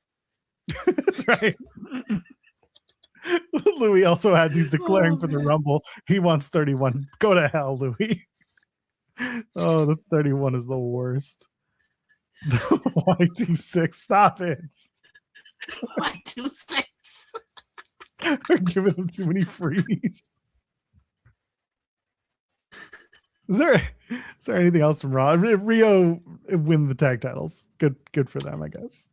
Very good matchup. I thought that the crowd was into this probably more than anything, and I want to give Raw credit for the fact that they did 3 straight matches of all women's matches, and it shows the depth of the Raw women's division. The Raw women's division is the best women's division in all of American television right now. It just unfortunately doesn't always get the quality booking that it needs. But the tag team division has been elevated in the last couple of months, and putting the titles on Rhea Ripley and Io Sky, 2 of your biggest stars, is only going to get more attention for the tag team scene. The pop and the crowd being behind Rhea and Io was just great. Kabuki Warriors were really good heels in the matchup, especially Kyrie, who was taking some sick bumps. That razor's edge bump, I don't ever want to see her do that again, because I was like, oh my god, you just broke her back. Like, that was ridiculous. But really great stuff from everybody involved. They just have great chemistry with one another. I don't think the match was as good as their Crown Jewel matchup, but a very good matchup to kick off the show that Brooklyn was probably the most fired up for throughout the entire show. This was the peak of the crowd being invested, and I really felt like I messaged a couple of people. I messaged True Hill Heat Chat, and I messaged Rick Eugenio like an hour after this matchup. I was like, I felt like the whole show went downhill after the opening. after the opener, it just felt like the energy of the show, the energy of the crowd just went down a slow declining hill. Like I thought that was really good. I thought the AJ and Gunther was good. And then everything else, it was kind of either there or not good. Like the Maxine and Becky wasn't good. I thought Liv coming back, that was fine, but it wasn't anything to get excited about. It wasn't a good matchup. It was just fine. It was kind of there. It was the Joe Pearl fine. Like it's just kind of there. Liv looked good for her first match back. That was okay, but just nothing had the energy until probably like the second half of the Punk and Braun matchup. Charlexa are up next. Oh, the one thing I wanted to say, Yes. I hated the Stephanie Vicaire thing because, oh my God, have they turned Stephanie Vicaire versus Raquel Rodriguez into the Raw version of Tiffany Stratton versus Nia Jax? Someone posted it. Shout out to Pablo, who posted this on the True Hill Heat in the thread. He posted, you killed the feud, but you didn't kill the idea. He put up Nia Jax and Tiffany Stratton, Raquel Rodriguez, and Stephanie Vicaire. They are ruining Stephanie Vicaire's title reign by just not giving her any fresh opponent. This is the best women's division in all of American television, yet she can't face anybody except for two people. Again, I don't know the severity of the injury. They clearly want to keep it on her. They did the whole "I'm not finished with you yet." Braun Rodriguez over here, Raquel Stroman, whatever you want to call her. But I don't know what. Again, I don't know what the severity of Stephanie Vicaire's injury is. So it feels like they're going to go one-on-one. That's inevitable. They got Nikki Bella the hell out of there. Thankfully, just get Brie back. Get Brie back. Bring her in. Do the tag title match. You know what? Do Charlexa versus the Bellas, and we'll talk about what I think goes next. We'll get there. Don't you worry. But you might feel there's a lot of blondes in one match. But anyway, the point is, you can do you could do Vicaire and Rodriguez maybe long term at Rumble, longer term at Elimination Chamber, but. Yeah, there's just there's no, it didn't bug me as much. It was just very funny just watching her beat the shit out of Stephanie, and then watching Adam Pearce just be like, "Medical, why do you suck at your jobs? Go take care of this woman, stop her." And Medical just being like, "It's not our job to stop her, it's our job to treat exactly." I was like, "Why are you yelling at her? You're not doing your job." Exactly. What are you doing? So for me, Adam Pearce. Yeah, Pearce was whatever. He did fine. I shouldn't say apparently. If you watch back the first attack in the ring, he grabs the chair, Adam Pearce, and then the camera shows it's the hard cam. He goes to throw the chair out of the ring. They very quickly do not show him throwing that chair because I think the chair bounced. It may have gone up to the seats because I'm watching. I was like, "Oh, I want to see what the reaction was," because I didn't hear an "oh" from the crowd. They were like, "Keep it away from there." But then there were people reacting as if like the thing had kind of sprung into the crowd. I'm really curious because they shot away from it and they shot around it, and I was like, no one's rushing over there, so maybe something happened or maybe something didn't happen. But it was whatever. I don't know. Again, it comes down to what they're doing with Vicaire after this injury that she has. Because it did feel like they were writing her off with the attack. So I don't know if maybe they're getting a reevaluation, give her some MRIs, see how long she needs to either recover or if she does need maybe surgery or time off. We shall see. That would be not the best way to end her run, and she was going to be in a major matchup for WrestleMania, like whether it was against, we've heard rumors and reports that Liv Morgan or Rhea Ripley or Becky Lynch was going to face Stephanie, so she was in line for one of the big matches for WrestleMania 42. Hopefully she just needs a couple of weeks off, and then you can do the Raquel matchup maybe at Elimination Chamber. Maybe Liv is the one who wins the Royal Rumble, and then after Stephanie beats Raquel at Elimination Chamber, it sets up Liv and Vicaire at WrestleMania, something like that. So there's ways to get around this. I'm kind of tired of Raquel versus Stephanie. I have not thought any of their matches together were that good. I think they just had at best a fairly decent matchup, and that's their peak. together. It just seems like they're not giving Becky anybody in the ring right now that she can have great matches with, which would be the best way to kind of get her over and get over this title reign for her and solidify her as one of the main event stars for the Raw Women's division. I'm curious about what WrestleMania looks like for a lot of these women. I mentioned Charlexa. Part of me was thinking you can have Rio drop those tag titles to Charlexa at one point. Now I'm like, well, what if the Bellas are coming back? Like, what if you can't get them back for Mania? That's a marquee match that doesn't need tag titles. It could be. I mean, it could because you can put it on the Bellas and give them the tag titles that they never won and never had the opportunity to win. So like there's quote the moment and it's WrestleMania. However, it's still a big match if you do those 4 women because listen, Alexa Bliss and Charlotte Flair have rabid fan bases of their own. And the Bellas have a rabid fan base of their own separate from those 2 women I just mentioned. So you could really get off on a good match with those 4 in the ring. Now, our reporting on Fightful Select had it, and through WrestleVotes, that, you know, the talk is that they want Liv Morgan to be a centerpiece of the women's division through Mania and at Mania. And I can see that, and I can understand that. And Liv deserves that.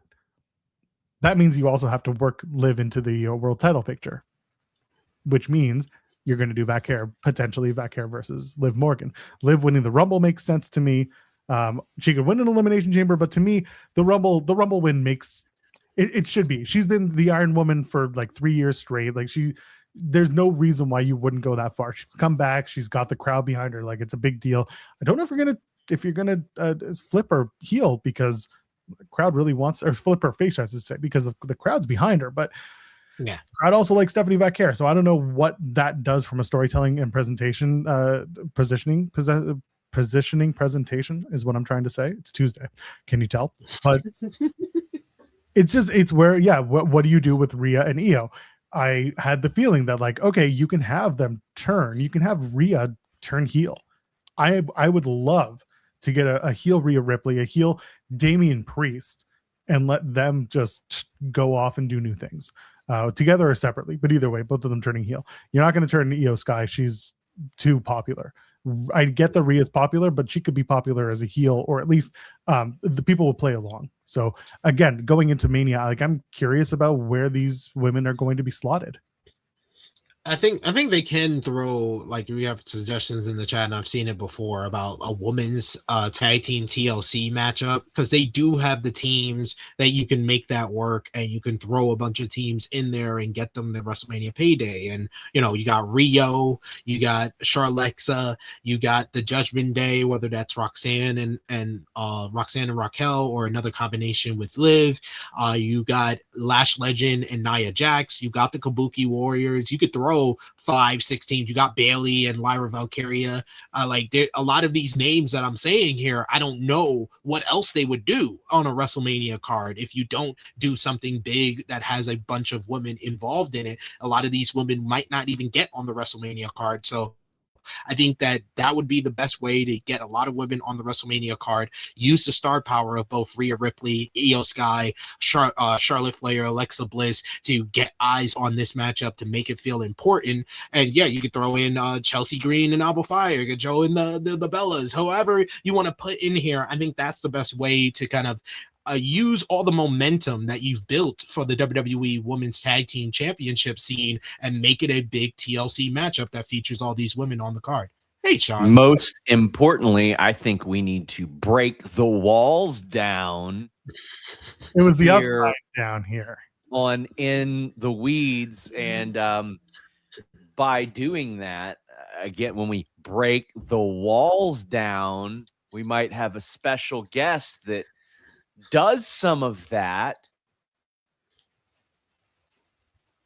but not really. I'm actually referencing the Berlin Wall falling down in November 1989 because WWE is heading to Europe soon. That's what the reference was. Great stuff. That's what that was. It actually wasn't a tease for Chris Jericho. Not at all. Shout out to you using our vintage for that bit. We're old, but we're not that old, you ass. I can get David Hasselhoff to sing in German here. I bet I could. Sure we could probably make that happen. WCW's The Wall has passed away, Yeah, or else I would have legitimately booked him for this show.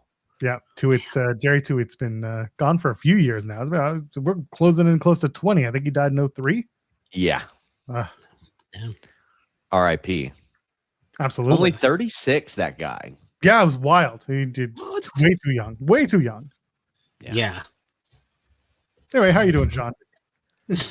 Well, I'm good. I was puzzled by that specific report that emerged yesterday. But you know what? I find it completely disrespectful to even imply that Adam Pearce was insinuating anything else with his video. He was only making a Stranger Things reference. Of That's course. right. We all know this. I asked my wife if that would have made sense in any context, and she said absolutely not. No, it wouldn't. It wouldn't. Oh man. Because before I dunked on it, I wanted to ask. I wanted to, like, is there any connection possibly? And she's like, no, not at all. Well, it's not like they had any other opportunities to use Stranger Things within their Raw episode, right?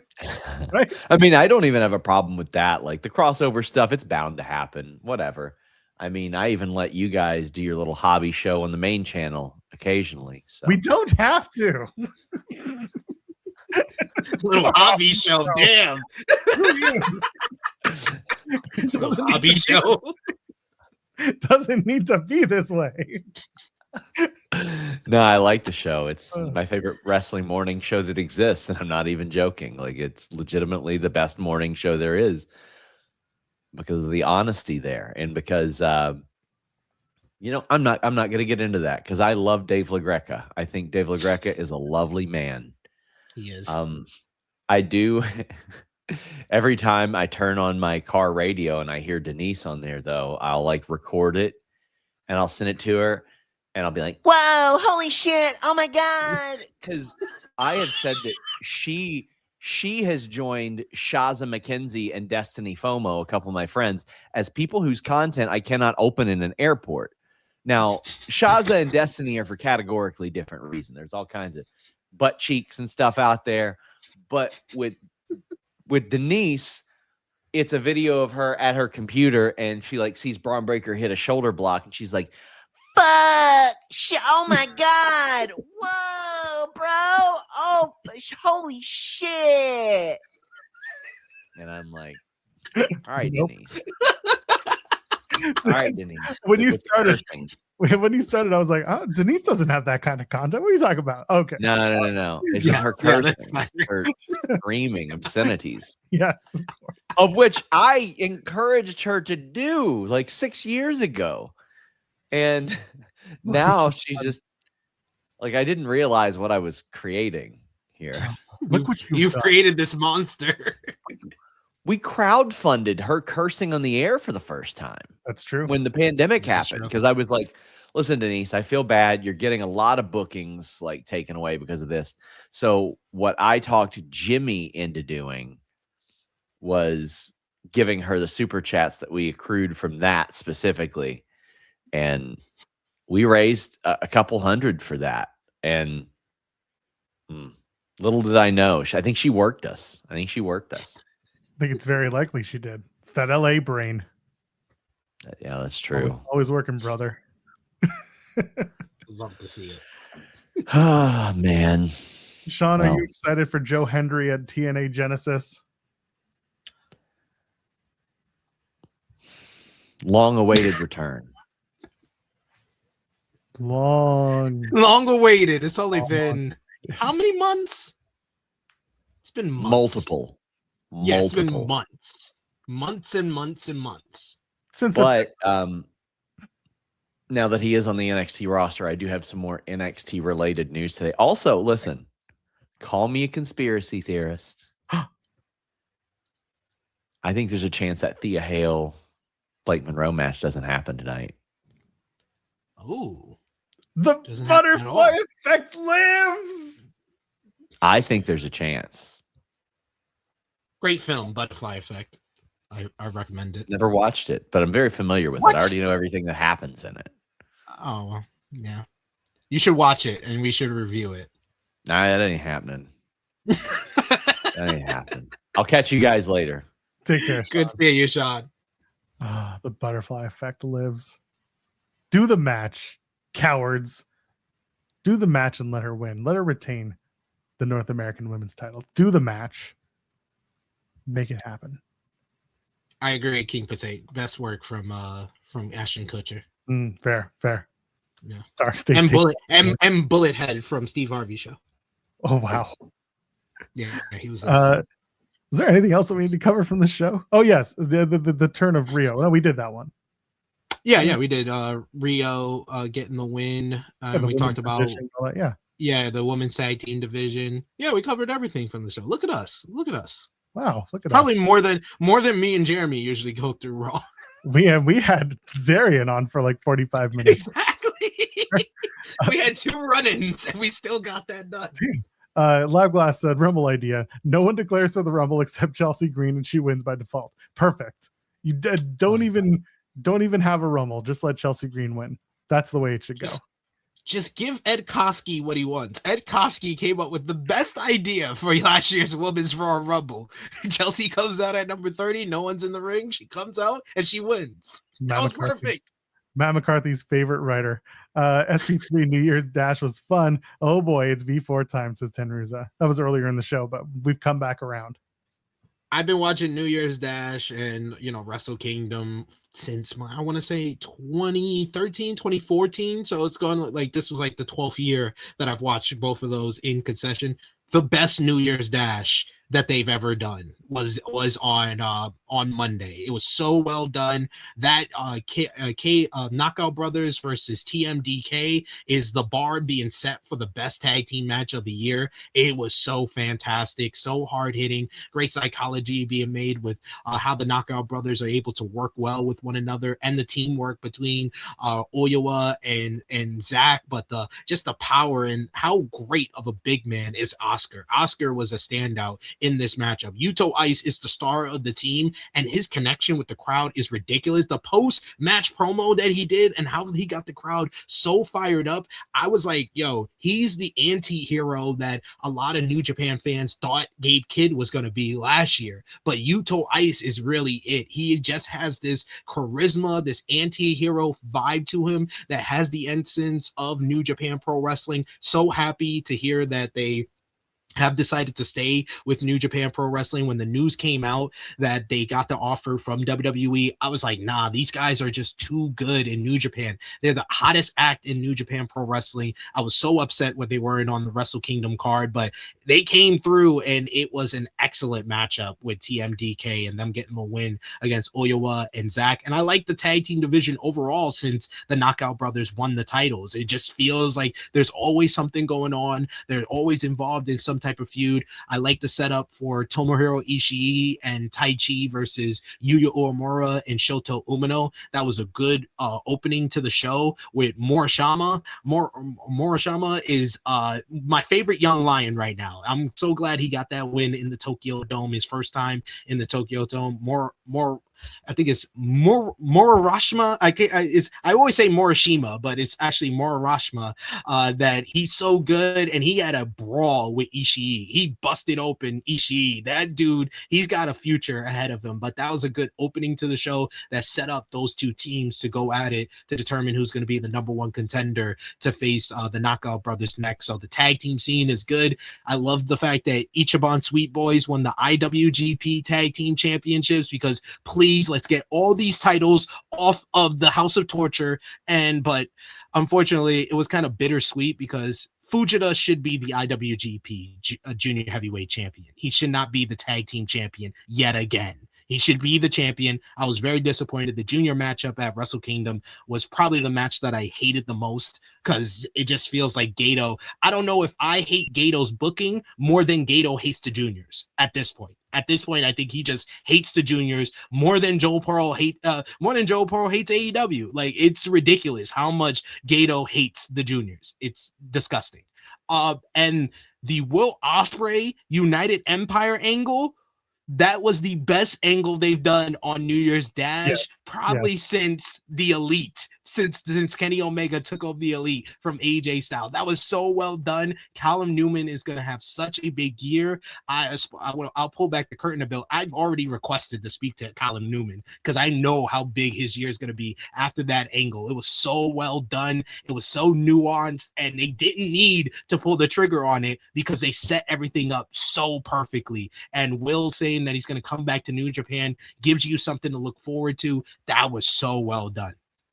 Yeah, I really enjoyed the Will Ospreay confrontation with United Empire. He's the one thing Jeremy and I joked about was, it's like he's not going to go back and watch the tape. He's gonna leave it alone. He's not gonna see the chair. He's just gonna when it happens, or he's gonna come back with friends of his own, and he's gonna know it's coming, and he's gonna stop it from happening. That's the hope, because he's maybe Kyle Fletcher's back, maybe Mark Davis, maybe they both leave the Don Callis family, and they want to be back with the Empire. Regardless, I like the way that they did it. And Cal Newman really that was a standout moment, not just doing stuff with Will, but also standing on his own and being like, nah, you left us, you screwed us, and Will wanting to make it right is a really easy story to tell and a really good story to tell. So I liked what I saw there. The story has potential, which I'm really looking forward to seeing.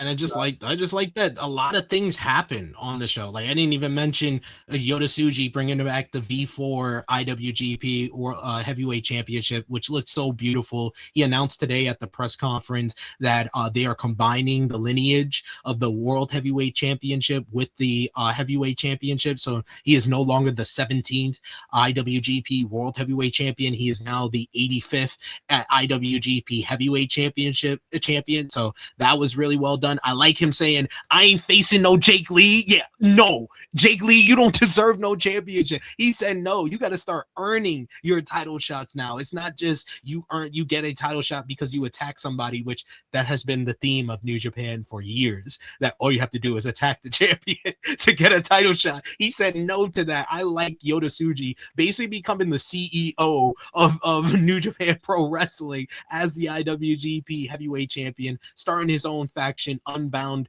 company. I like the fact that Walker Stewart as well went out on social media and put out there that the War Dogs weren't all for the Unbound company basically ending the Bullet Club. And then Yota Tsuji mentioned that in the press conference, where he said that the War Dogs, they're not officially a part of Unbound company, it seems. He says that all the War Dogs are doing is they are letting go of the Bullet Club name. They are now just the War Dogs. So you can see it on the photo too. Yeah. Which is my favorite photo because it's got David Finlay doing his best Faith Plus One album cover looking back. he said, what? He said, I ain't signed up for that. It's perfect. It's a great photo.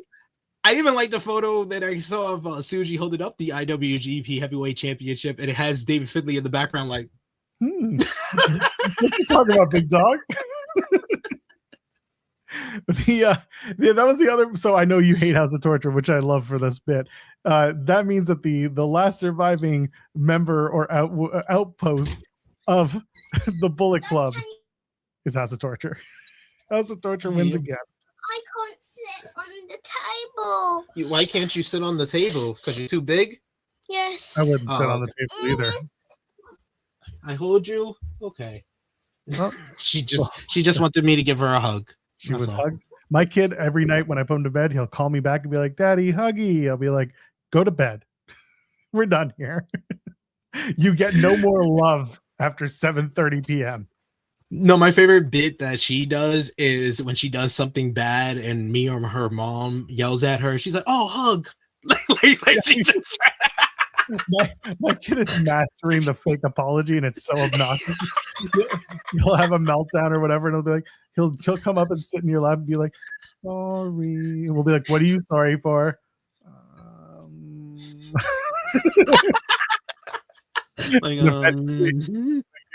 You're such a toddler, but you're also such a boy. Like, stop it. Own your problems, dick. I'm glad she interrupted your whole bit because no, the House of Torture are not part of the Bullet Club. The last remaining Bullet Club offshoot band is still the Bang Bang Gang. They are still Bullet Club Gold. They're still the only remaining. House of Torture got disbanded from the Bullet Club after the Dog Pound Steel Cage matchup last year, so they're no longer part of it. And a lot of their members seem to be either taking time off or leaving New Japan. No, we're not that lucky. Sonata and Evil will be back, unfortunately. Sonata's going to go take a vacation. He's going to go take a trip. He's going to go to Mexico. Yeah, they announced today that Sonata is taking a sabbatical from New Japan Pro Wrestling, which is basically the same thing that Evil did after Wrestle Kingdom last year. Hell yeah, he'll be back with another gold medalist to train. All about it. Get big yellow boots in the sand. That's actually like the idea of the visual is perfect. Oh, NXT is tonight, New Year's Evil. It'll be a one of their bigger shows of the year. The Tatum Paxley Izzy Dame match is happening, not for any women's championship because Izzy Dame's an idiot and cost the woman she wants to face the title. I thought that was the whole point of the story, is that she was trying to keep the title on Tatum long enough for her to beat her for the title, and then she just said, "Nah, you know what? I'm gonna cost you." It's such a terribly told story. It's so funny. Izzy Dame really living up to it is what it is because it ain't much. The Women's North American Championship match might happen, might not. Who knows? If you believe Sean Ross Sapp, might not happen. Thea Hale with Blake Monroe. I do think Tatum's gonna win that one, by the way. Oh yeah, I could see that happening. Thea Hale and Blake Monroe. If it happens, I want Thea Hale to win, but because Jordan Grace is supposed to be a ringside and Blake Monroe is being talked about for a call up, dude, honestly, they should all just look at each other and be like, nah, fuck it, you keep that title, we'll see you later. And Thea should just like they walk up from either side, Jordan Grace, Blake Monroe, they walk up, Thea Hale's in the middle, and they're just like, you keep it, we're fine. And they walk away, and Thea's like, all right, okay. No, Blake, instead of saying like what Rusev said to Undertaker a few years back, bury me softly, she just lays down on the mat and she says, "Sent on me softly." That's impossible. We can't do that. Oh, it's so good. Women's Championship, JC Jane takes on Kendall Gray. I know you're very much looking forward to this match, and I say that without much sarcasm.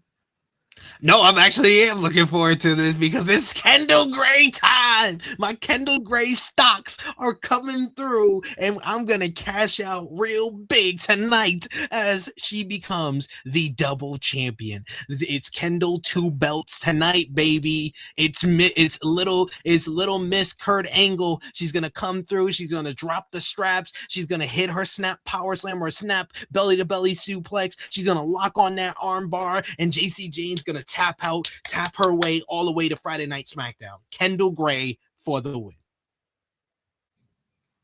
Poor Callie Armstrong. Drops that Evolved belts, and all of a sudden it's like, wait, what's going to happen with Kendall Gray? She's going to win the what now? She's got the belt. Like, she's not even on the, what is this? Poor Callie Armstrong. Well, WrestleMania main eventer, Callie Armstrong.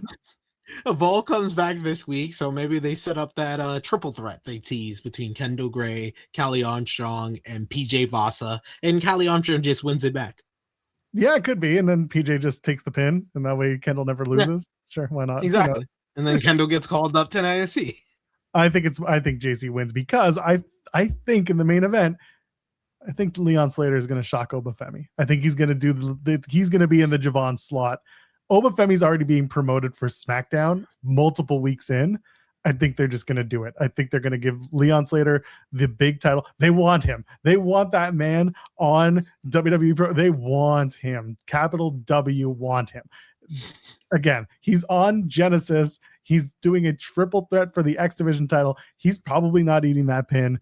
He'll be walking in with 2 belts. Like, to me, Leon wins, and it's going to be the start of the we're buying out Leon Slater. Everyone's like, why he's still got half of a year left on the contract? I'm like, yeah, Joe Hendry had several months left. I'm like, well, they can't be spending all their money on him when they got free publicity. I'm like, they want him. They will do what they want to get him. Don't you worry. They want someone who's 19. They can offer him 300,000 and he'll be like, that's more money than I've ever seen. Let's start there. They'll get him if they want him. Trust me.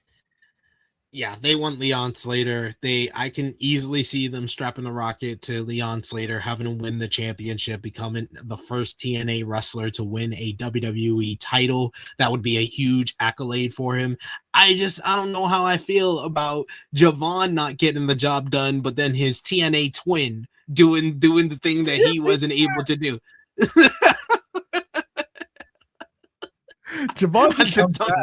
Javon should come back after this match when Leon wins, just be like, how'd you do it? And Leon's just like, I'm better than you. And then that's it. He was like, do a swanton 450. Oh yeah, you can't. That's it. So Javon's like, I could do a springboard cutter. He's like, yeah, but that's not a swanton 450, is it? Sorry.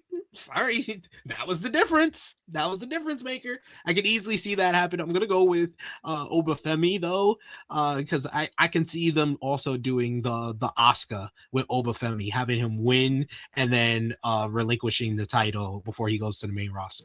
Fucking Tony D just sitting there with his D in his hand. And they also did set up, they've set up Tony D against Ethan Page, Tony D against Javon Evans, Tony D against Obafemi. He's the only guy that's beaten Obafemi twice, and yet they still haven't done anything with really Tony D. He ain't doing nothing with Tony D. He might cost Oba the match and just be like, I've always got your number, and then we'll set up Tony D and Leon Slater. Like I made the reference yesterday. I was like, Tony D and Leon Slater on Stand and Deliver could do that. But just so funny. Just the way that this will all play out could be very funny if Leon wins. Big moment. Yeah. It'll get, people will be shocked. I would like to see it because TNA. But yeah, that's where I'm at for this match. TNA. The whole roster is going to come out and like going into AMC next week. Like, come on. You don't want that would be huge. That would be huge for them. They're sending, this is my favorite, the Joe Hendry at Genesis news that dropped today. I couldn't stop laughing. It's like, we signed your guy. We did when he wasn't on Bound for Glory. He wasn't, we gave him a Eric Young match on the way up. We said he'll always be a TNA. And the next week he's on NXT and then he signed the contract. Like, stop it. You're bringing him back because you need to fill Curtis Caldwell 2 days after your big AMC premiere. That's one. Two, you're probably doing a make good for not having him at Bound for Glory. So you're going to put him on this pay-per-view and do a concert. He's going to do a concert with God knows who. And that'll be that. I'd say Elijah, but Elijah has a match against Mustafa Ali that I'm actually looking forward to. But yeah, I don't know. He'll show up and maybe Eric Young will beat his ass again. Maybe Frankie Kazarian will beat his ass again. That's what I want. Yeah, he's gonna be the one who he's gonna be a special guest referee for the AMC premiere, and then he's gonna be special guest referee for Genesis for Nick Nemeth versus Mike Santana. He's gonna do a concert with Fozzy. Chris Jericho is gonna debut at Genesis to do a Joe Hendry and Chris Jericho concert. They just been putting the wool over your eyes. Jericho's gonna show up at Curtis Caldwell Center. Joe Jericho. That's what they're gonna call him. He's gonna break the walls down. He's been waking from a deep sleep all week. And I've awoken to go back to sleep. We're done here. Is there anything else we need to cover before we get out of here? That is all for us. We accomplished a lot today. So I will ask the question for Jeremy, in spirit of Jeremy being here. What did we accomplish today, Joel? I got to do 2 days of this because Jeremy didn't do it yesterday. Look at that. We accomplished Chris Jericho will not come when you ask him to. He will keep his walls up, and when he's ready, he will break them down. And he might have 5 other people with him. I think what we accomplished today, we had a great interview with the mayor of New York City, Andrew Zarian. We found out about his classic New York uncle who snuck him into Nassau Coliseum and Madison Square Garden. We talked about a Stranger Things Monday Night Raw that lacked a lot of Stranger Things, but it did not lack in the good opener and a good second half of the main event that a lot of people were overrating on social media. And we got a run-in from Sean Ross Sapp, and we, of course, previewed New Year's Evil. So I think we accomplished a lot today. And since I'm going to do all the Jeremy bits, what was your highlight? What was your highlight from Monday, Joel? First of all, it's your moment of Monday. Oh, your moment of Monday. No, I'm gonna do it my way. What was your highlight of Monday? I feel like highlight was the Dan Patrick gimmick. Either way. My moment of Monday. You know what? It was watching everybody lose their minds as Braun Breaker and CM Punk beat each other up in a very messy fashion and ended with CM Punk coming out on top, because if one wrestler is going to win, it should be the messiest one. And there ain't no messier wrestler than CM Punk.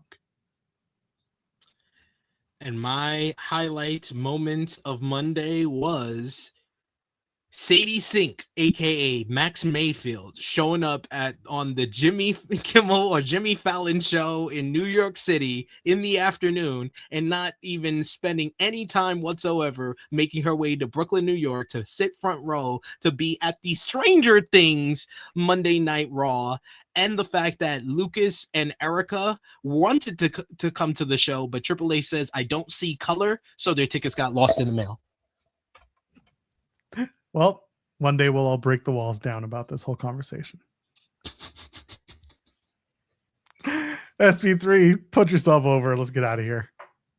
Follow me on the Twitter machine at TrueHillSP3, and follow me over at True Hill Heat, our wrestling YouTube channel. I will be live with Top Guy JJ to break down everything that went down on the Stranger Things Raw, a little bit more in depth with me and Top Guy JJ, but you'll find out how Top Guy JJ felt about the show and everything else from this week in pro wrestling.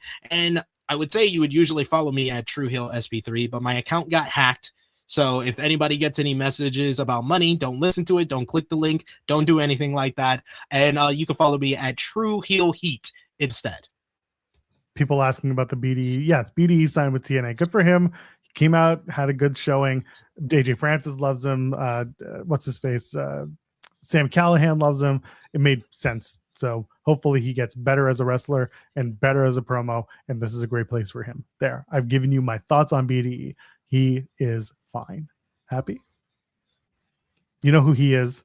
I told you who he is. You know who I am. My name's on the screen. Leave a thumbs up on the way out, ladies and gentlemen, friends beyond the binary. By the way, the Eddie Kingston, I waited till the very end. Eddie Kingston, we did Broadway. We went an hour with him. He literally showed up on the show or on the stream, and we said, "Hey, how long you got?" It's like 20 minutes, 15 minutes. Like, I got an hour, and I was like, "You what?" Okay, and we went an hour. We went Broadway with Eddie. That's gonna drop probably on Friday. I know we talked about Wednesday, but honestly, once we realized that we went an hour, we're like, "Oh, you probably just show this on Friday, because otherwise, what are we gonna talk about? TNA? Come on."